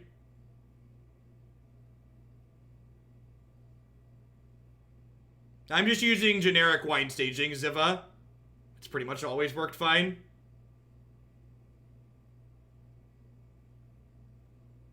Opper, thanks for the 3-month resub. I appreciate that. Welcome back. Thanks for keeping me around.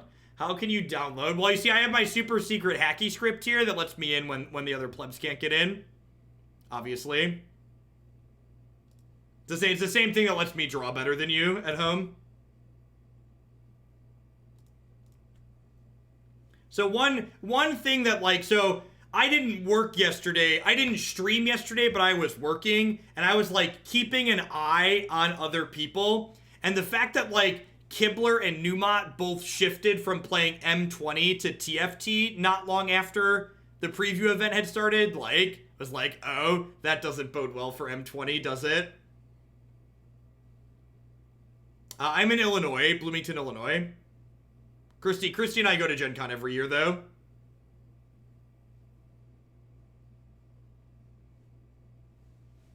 Backdooring into early access. Are we live yet? Maybe.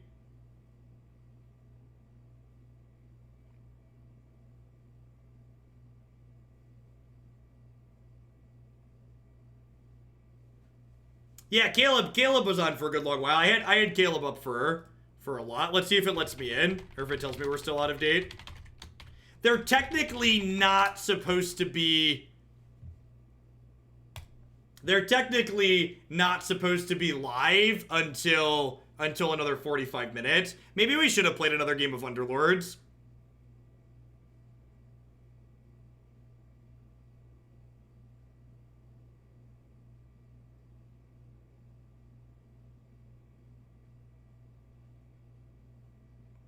So I was going to play Modern this morning instead of Underlords, but, what's the word I'm searching for? MTGO is also down.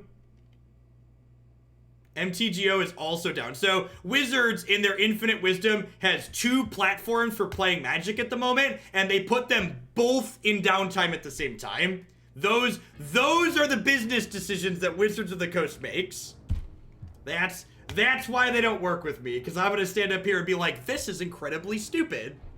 You have two platforms, and you put them both in downtime at the same time.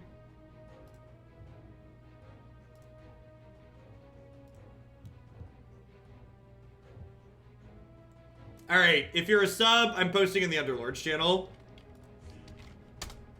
If you're a sub and you want to play Underlords, there's a party code in the subs channel. If we don't fill...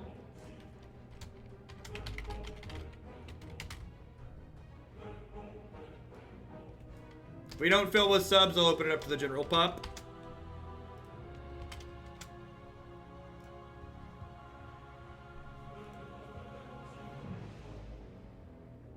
Gazenti, thank you for the Prime sub. I appreciate that. And Drusa, thanks for the 2 months, folks. Brattle, a whole bunch of them rattling off this morning. Hi, Perry. Welcome back, folks. Thanks for keeping me around. Wizards doesn't make business decisions. They make cards that just hash it out.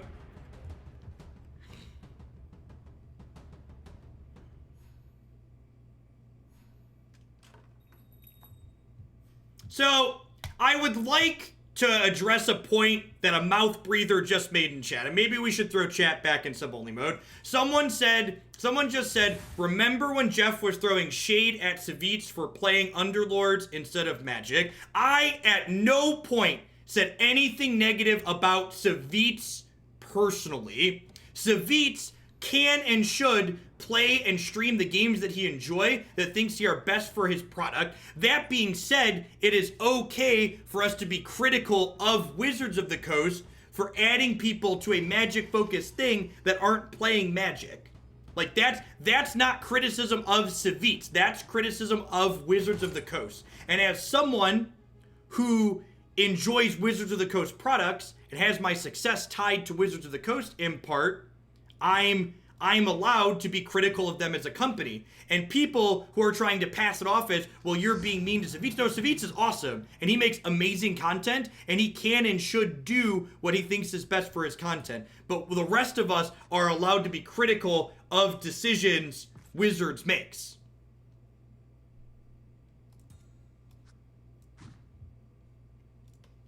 This game is awesome, and I'm not surprised that Savitz is streaming a bunch of it, just like I am. This game is very appealing to people who like playing games like Magic. I should change my game category. Back to Underlords for the time being.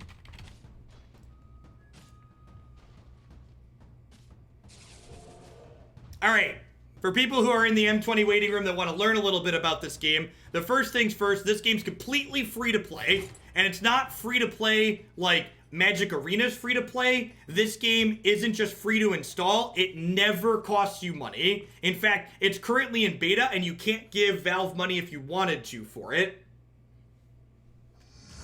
What was I gonna say past that? So the core of this game is basically a competitive tower defense game combined with a deck building game of sorts.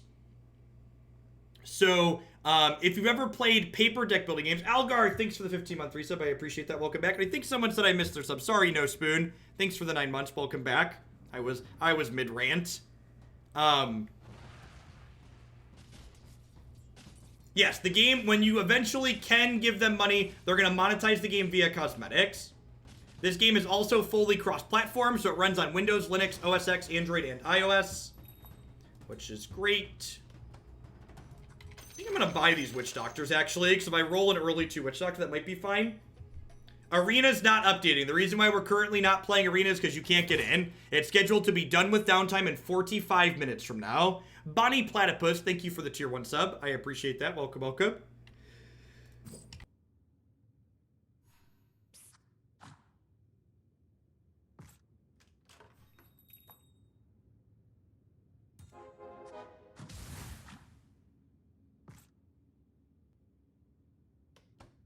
Yeah, that's true. Not only is it cross-platform, but you can start a game on your computer, have to go, and then exit it on your computer and load it up on your cell phone.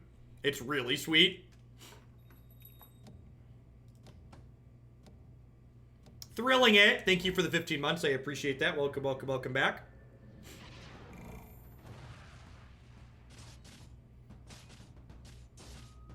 I will say this, though, just to throw my WotC liability hat on here for a moment again. The MPL apparently have a non-compete clause in their contract for streaming competitors' games, which I assume they intended to apply to games like Hearthstone. But I've seen a number of the MPL people, not just Savitz, like Matt Nass and Canister have been streaming a little bit of this game as well. I think this genre of game, Underlords and Teamfight Tactics, is the biggest threat to Magic Arena success out of any other card game that could possibly, any other game type that could possibly exist. This style of game appeals very directly to people who are into card games.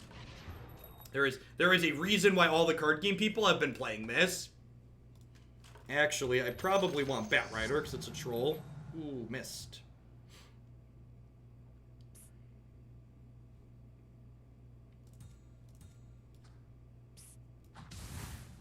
Yes, this game is like playing a draft without having to do the tedious parts of drafting. So you have all the strategy of like picking up synergies.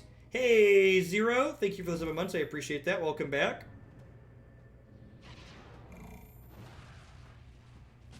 Yeah, this is a game where it can be fun because you don't have to be the best person in the game to enjoy yourself a lot of the time. Like, if I finish top 3 or top 4, I have a lot of fun.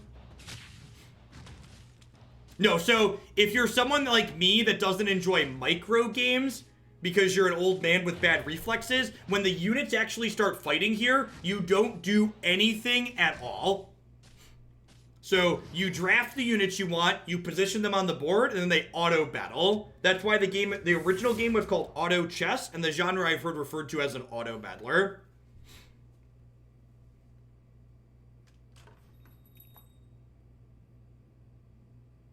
Juggernaut's another warrior here. So quick basics on when you're picking your units.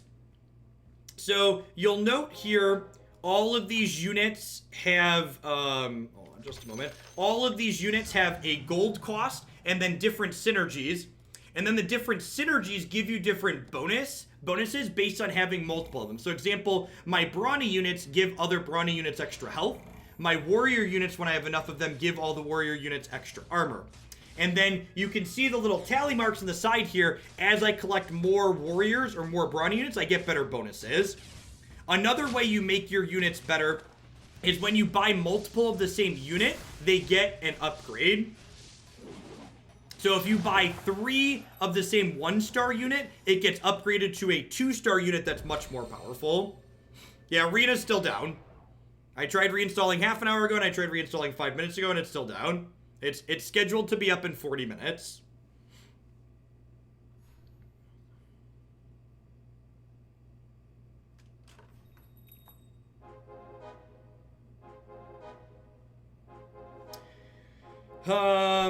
So one of the things you manage in this game is your gold here as a direct resource. At the start of a round, if you have 10 or more gold, you collect an interest point for every 10 points of gold you started the round with. Yeah, a number of people said they've been able to get in. But I've tried twice now and it's not let us, so we're just going to wait for them to actually officially announce that it's back up. And again, like I said, the thing that I can't stress enough about why this game is almost certainly going to be successful among card game and Magic players is the fact that you don't have to put money in to fully try this game. It's not like something like Hearthstone or Arena where to play Constructed, you need to put dollar dues in. So the way you actually win or lose is each player has a health total, and whenever you lose a round of combat, you take damage equal to the total number of star units your opponent still has in play. So there's 7 other people playing right now. And much like Magic, in this game, your health total is a resource. So I'm going to get Axe 2 and 3, and he's going to upgrade and be bigger.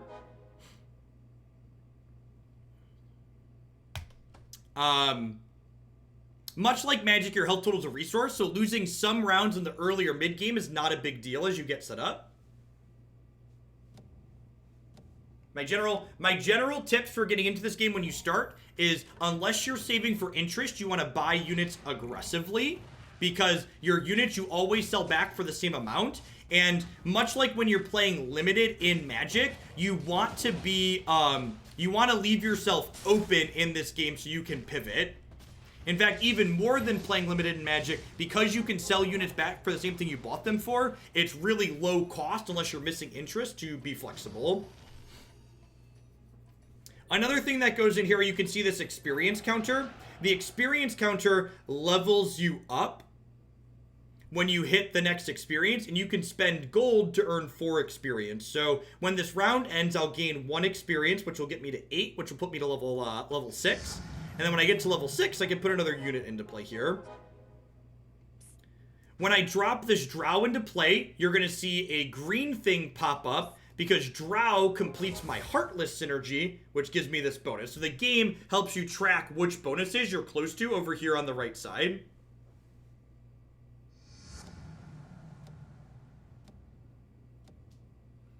So this game, you can't currently spend any money because it's actually in beta. It's not like Arena beta where they're calling it a beta to excuse the lack of features. So they're actually not taking your money. And once they do start monetizing, it'll just be purely for cosmetic reasons.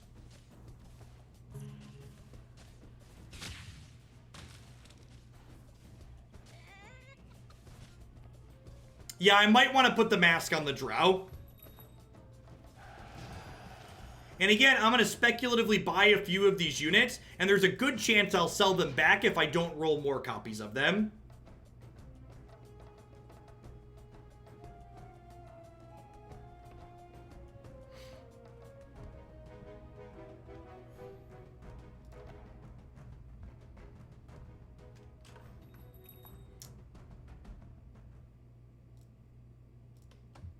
So there's another razor. I might want that. I think I'm going to go ahead and sell these 3 back because it gets me to 20 gold, so I lock in that second point of interest. And then we'll go ahead...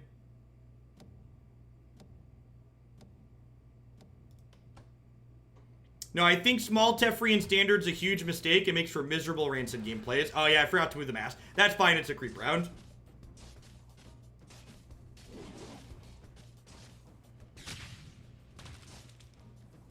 Yeah, Battle Passes and I might have said cosmetics only. Battle Pass is also another way they're going to be monetizing. But again, Battle Pass doesn't put you at a competitive advantage to people who don't have the Battle Pass.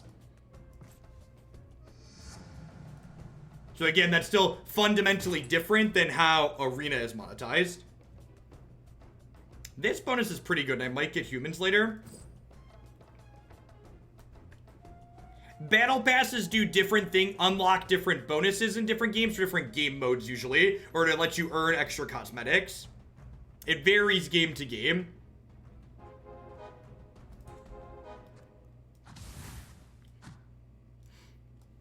So you can see here, I picked up this sniper, which allowed me to complete my hunter bonus, and I pulled out Tusk, who is giving me a 4th warrior, but a 4th warrior doesn't complete my synergy. War Standard was the worst standard format I've played in a very long time. And now, that's with the asterisk that I just didn't play when Kaladesh was legal. So maybe it was slightly better than that.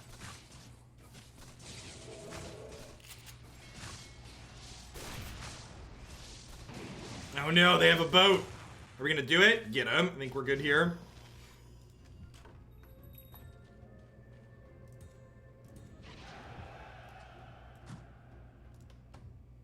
Again, if you're able to sell things back quickly, you just want to kind of buy aggressively because you can sell them back at the same cost you bought them for. Just kind of keeping your options open.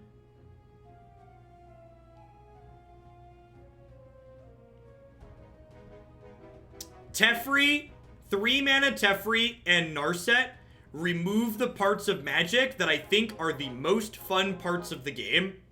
They tell you you can't draw cards, among other things. It's another axe. I think I'm going to sell both of... I'm probably not going to play these Razors. Let's sell all of these for interest. I might play this Dragonite, and I might play this Troll Warlord, so I'm going to buy those. One of the things to know, again, is that your interest rate locks in when the round starts. So I can buy all of these and go below 30 and still get 3 points of interest.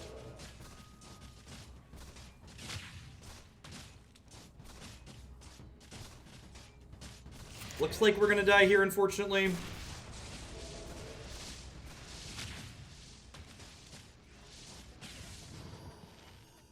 Yeah, I agree. I think part of the reason TFT and Underlords have been so successful too, it's like when Arena released open beta last fall, right? Last fall when Arena went into open beta, a lot of people were sick of the Hearthstone format. So these games have a good chance to capture some of that market that's kind of been upset with Magic with the direction they've gone.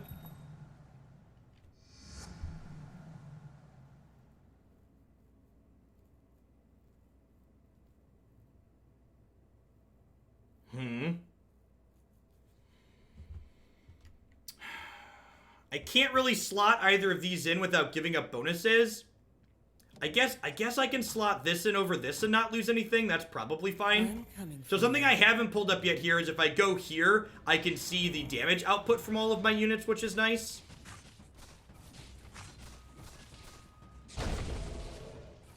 Sniper doing some mad damage here.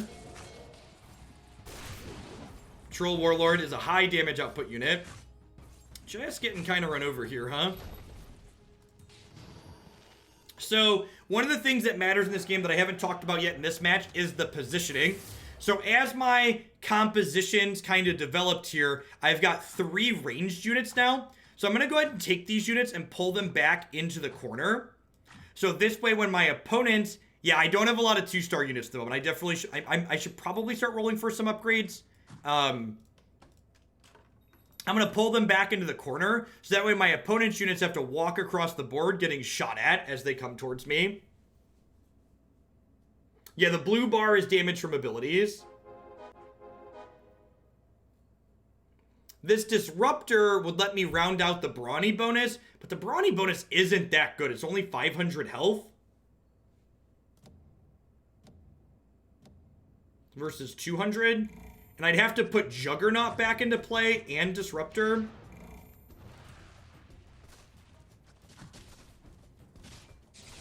They've been doing a lot of balancing. I don't think Warriors are anywhere near the best composition in the game at the moment.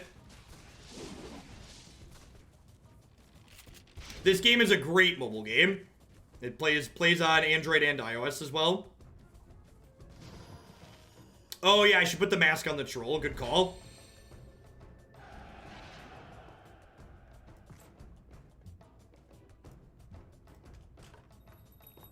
I might want an Necropolis here.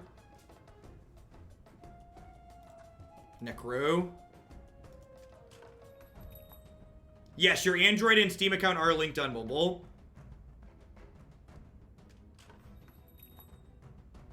Yeah, I feel like I need to roll for some upgrades here. That's a second Juggernaut. I'm probably not gonna play these. There's another Axe. That's a Warrior, and I don't have...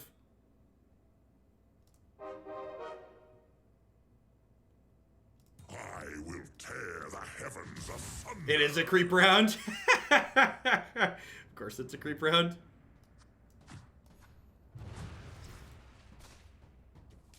I think I'm gonna pull Pudge out. I lose my Heartless bonus, but that's fine.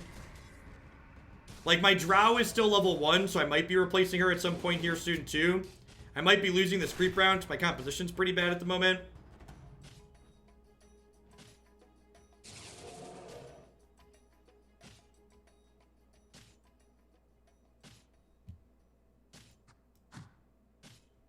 Wow, that was rough.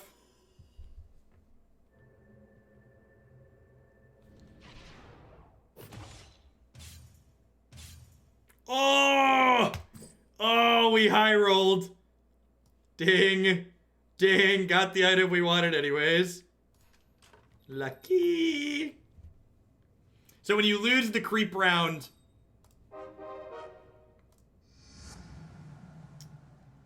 Alright, what am I doing here? I kind of want to level, but I'm one away from getting a free XP, so it would save me some.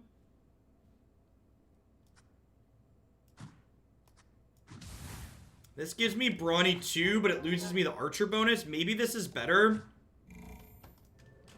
Well, this doesn't level the Sniper. It just gives me a second one. I think I'm going to try pulling the Archer and max the Brawny for now and see how that goes. Oh, I forgot to put the Gloves of Haste back on something else.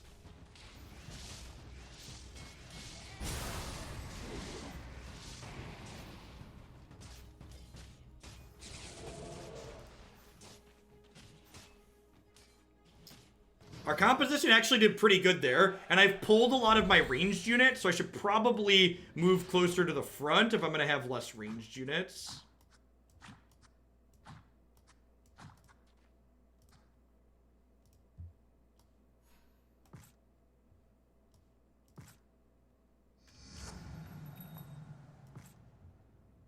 This could probably be better than Drow if I'm not going to be in Heartless anyways.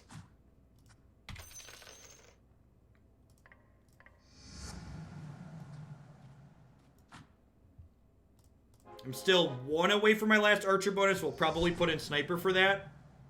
Max Attack, thank you for the 3-month resub. And Gengar, let's get you a sword to go with the shield. I appreciate the entire year.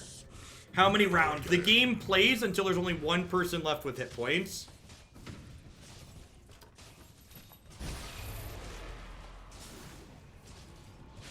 Ooh, they've got a Demon Comp. They must be strange bedfellowing. Since changing to Brawny, things have dropped. I could drop Doom and put in another Hunter. That's true, isn't it? This doesn't lose me the Warrior bonus, and it keeps that. But Doom's damage output is pretty good. Should I just level so I can keep both? Maybe I should just level so I can keep both. Like, I just hit a win streak. Yeah, I'm gonna level, actually.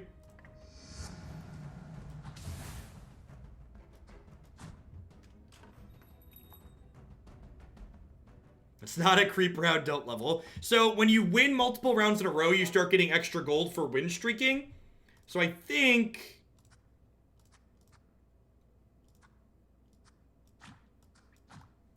I want to try and get ahead and stay ahead, basically.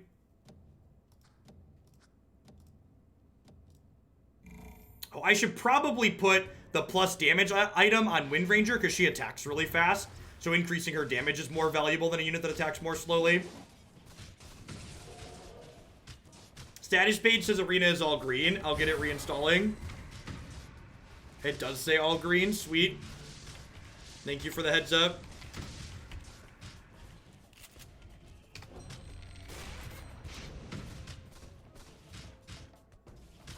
Yikes. We were win streaking and we leveled and put another unit in and still got dumpstered. It's unfortunate for our win streak bonus.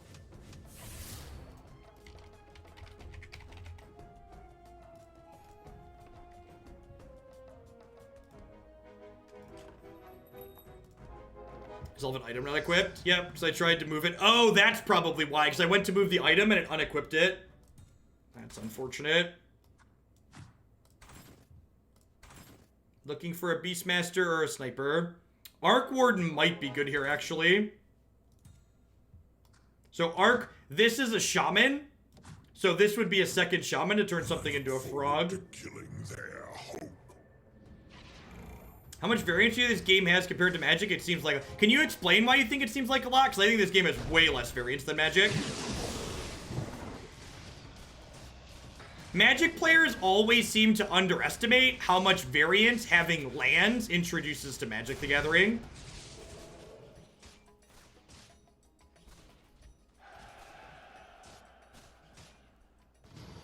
This game, in my opinion, this game has infinitely less variance than Magic.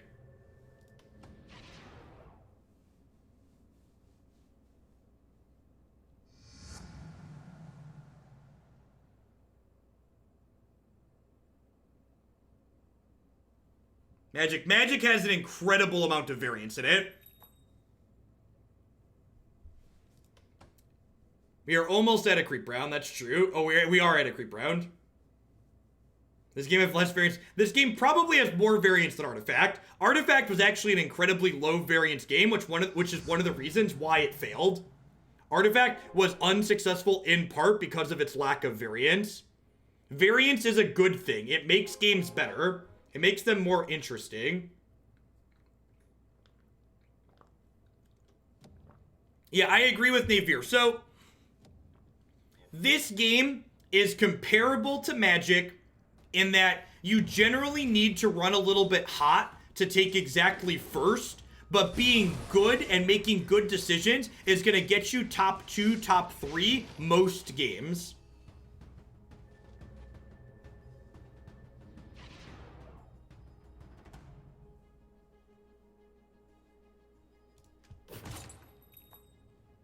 Vanguard is sweet.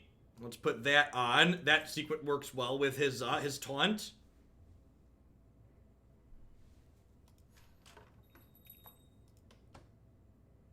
So 2 more axes and I hit an L3 there. That's a really early copter.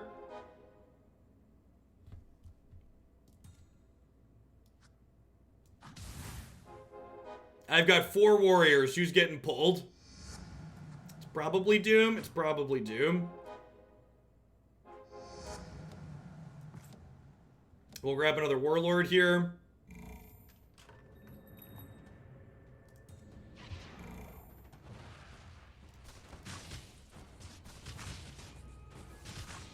Oh, they focused down. They focused them down. Yep. That bonus is so good.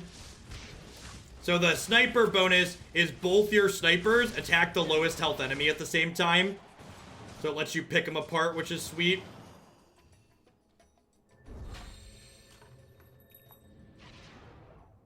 So my next level up, I'm going to put Doom back in. So if I'm putting Doom back in at my next level up, I probably want to sell Arc Warden, because I'm not going to put him in. Yeah, my arena's updating in the background.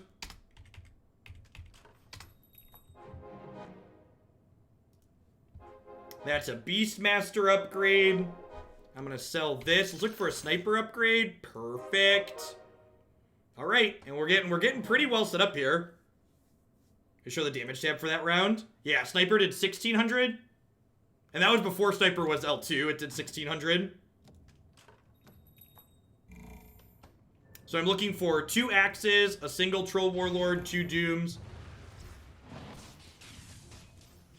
Assassins are rude. The average game time right now is kind of long. It's 30 to 45 minutes. In fact, one of the things they're planning to add at some point, I believe they said, was a turbo game mode where you could play like 10 to 15 minute games. Which I think that'll be another big success as well. If you're winning, the games tend to last. The average game you finish in the top 3 lasts about 40 minutes.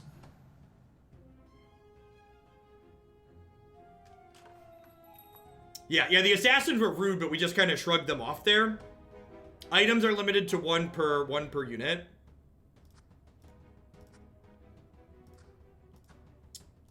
Actually, let's slide this over onto the copter, because it's got a better range. What round usually decides your final composition by? Somewhere in the mid-game, like between rounds like 15 and 25, you have a general idea of where you want to go usually, but you don't always have it 100% locked in right away.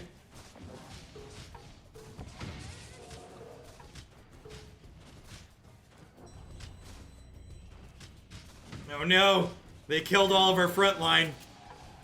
Think we're going down, chat? Go snipers, go! Go snipers, go! Yeah, they've got 2 3-star units, which is pretty good. Yeah, it's only round 23. They hit those 3 stars really early. Which again, there is some variance to the game. Like I said, if you're playing well and making good decisions, you're generally gonna finish top half, top 3, somewhere in there. Any game where I finish in the bottom half, I'm like, I really messed this game up. I think I'm gonna level after this round and put Doom back in. Again, you generally want to level when you hit an XP multiple of 4. So that way, because you buy XP in multiples of 4.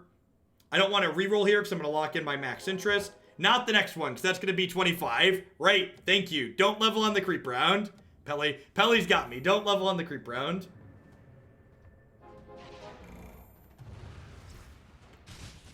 Don't level on the creep round. It's going!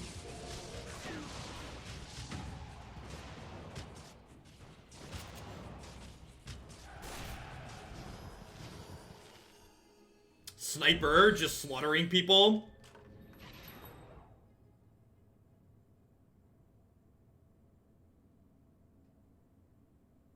I don't know. So like it depends on what you're looking for, JVL. So like leveling, I guess if I level, it makes me further away. Now I'm close to this Doom though too. Doom has arrived.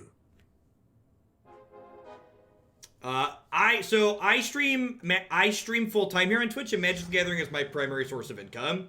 This is a new game that's taken my interest that I plan to build into my regular schedule. I think my plan is to do somewhere between 6 and 10 hours of Underlords per week, but generally speaking, I do somewhere between 25 and 40 hours of Magic per week. Swap Disruptor for Doom. Disruptor is giving all of my Brawny units plus 300 XP, because it's locking in this Brawny bonus.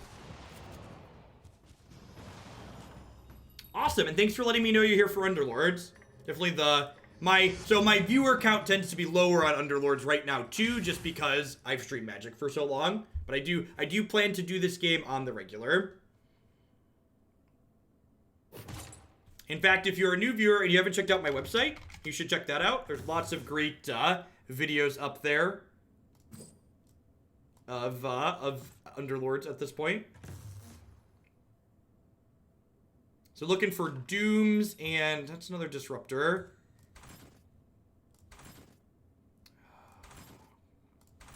And this is where some of the variance element comes in, right? Like we're looking for some pretty specific units. Didn't find any of them there. Yeah, I think the Sniper's a trap. So Sniper's attack rate. So part of the reason why we're close to 1,000 right now is there's a lot of people waiting for Magic. We were floating about 700 with just Underlords this morning, and then I switched to the Magic channel because I thought Magic was back up, and we jumped up to 1,000, and then a bunch of people have stayed waiting for Magic. Hopefully this is the last time I'll have to reinstall Arena today. Yeah, so we're getting kind of dumpstered here, which means I'm going to want to roll aggressively for upgrades. So the reason why I didn't take a higher class of criminal there is because every level I get now, I'm going to have less a chance of rolling level 1s or 1 cost units. And I want 2 more axes to hit my 3 cost axe. So any of these give me another 2-star. 2 axes give me a 3-star.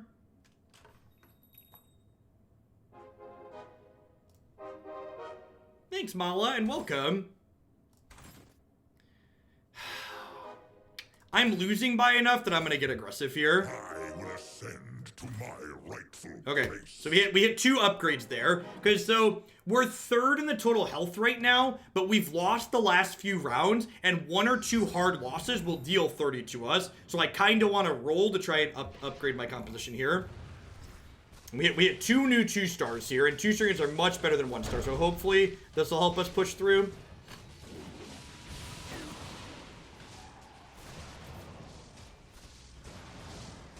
Alright, looks like we're able to push this one off. And Oxidon was able to, is currently streaking, and we beat them pretty handily, so that bodes well for our composition, if they're beating most people and we beat them. So looking for a Troll Warlord to get a 2-star on this, and 2 more axes to get a 3-star there. And then past that, I'm not really sure what I want my 10th unit to be. I guess Wind Ranger is still level 1, so I wouldn't mind rolling up 2 of her.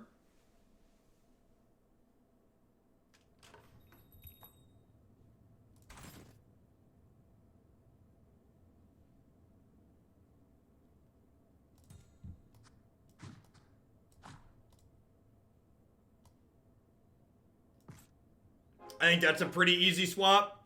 Tide's an incredibly powerful unit, and it keeps my archer bonus. So I'm gonna grab this, but do you think I want to put this on the board? I want to lock in my point of interest. The only reason I put the Tide on my board is because he keeps my bonuses.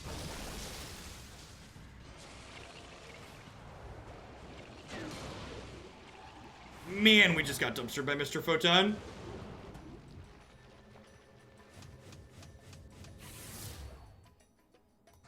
Yeah, Tide towards the middle is probably smart. So that way he hits more things.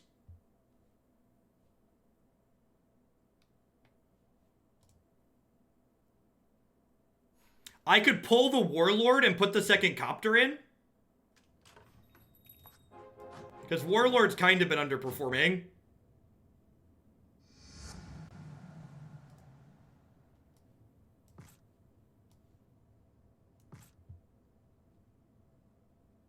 Copter in the other corner. Yeah, that's smart. Because these guys have a big range. Maybe these Troll Warlords are going to be my 10th unit if we get there. So how many assassin comps are there, right? Do people have assassin comps? There aren't any assassins left that anybody's playing, right?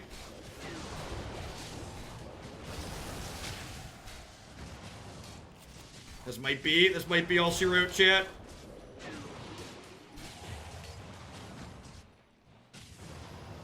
Are we dead? Close to it.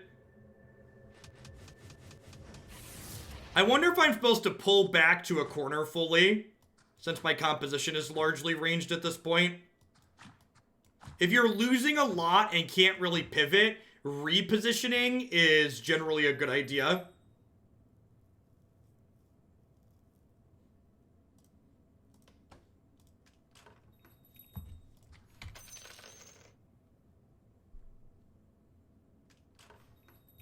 I think the second act should replace Tide.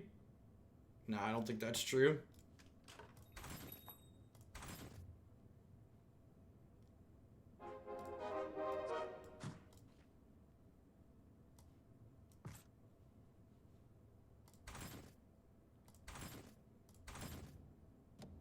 It's another Tide.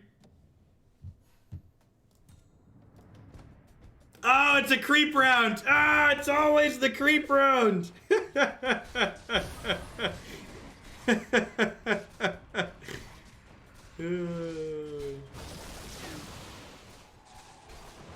sorry, Jeff, I failed you.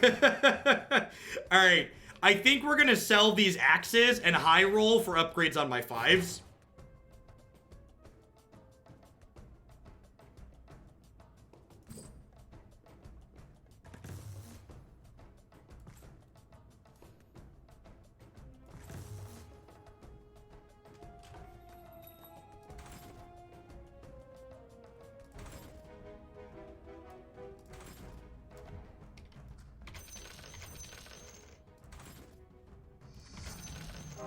Alright, we did it. We had to give up the Tide too, but we did it. Yeah, you don't play Tide for his DPS, you play Tide for his stuns. Alright. We've lost to this person 3 times in a row. We upgraded a bunch of things in our comp. Let's see if we can finally get it.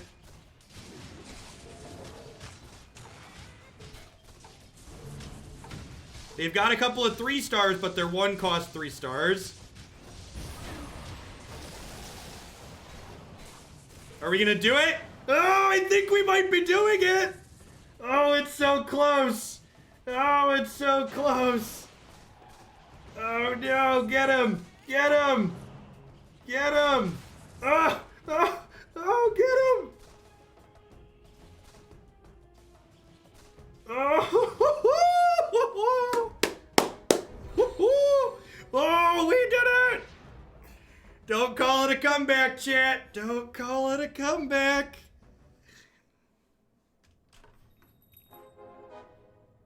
And see, that is why when you're losing, you go all in trying to hit your upgrades. Look at that copter damage. Copter and sniper did almost 5k each.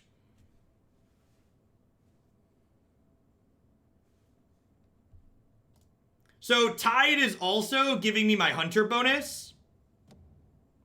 So the hunter bonus is a big deal. You think I want the relic on sniper? I guess sniper's living longer. Yeah, I guess sniper's living longer. All right, so now we're gonna die probably. Oh, thank you, Tide. I appreciate your service. I think we're dead. Yeah, the relic should have been on sniper, almost certainly.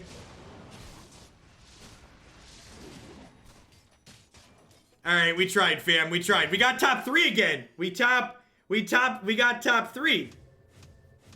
We got top 3.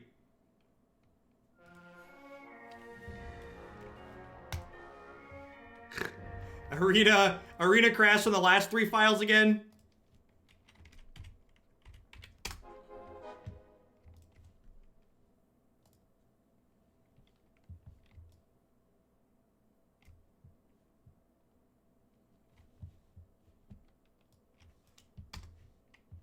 All right, and that's actually the end of Underlords. We did about 4 hours of Underlords, which was sweet. Definitely be doing more of that.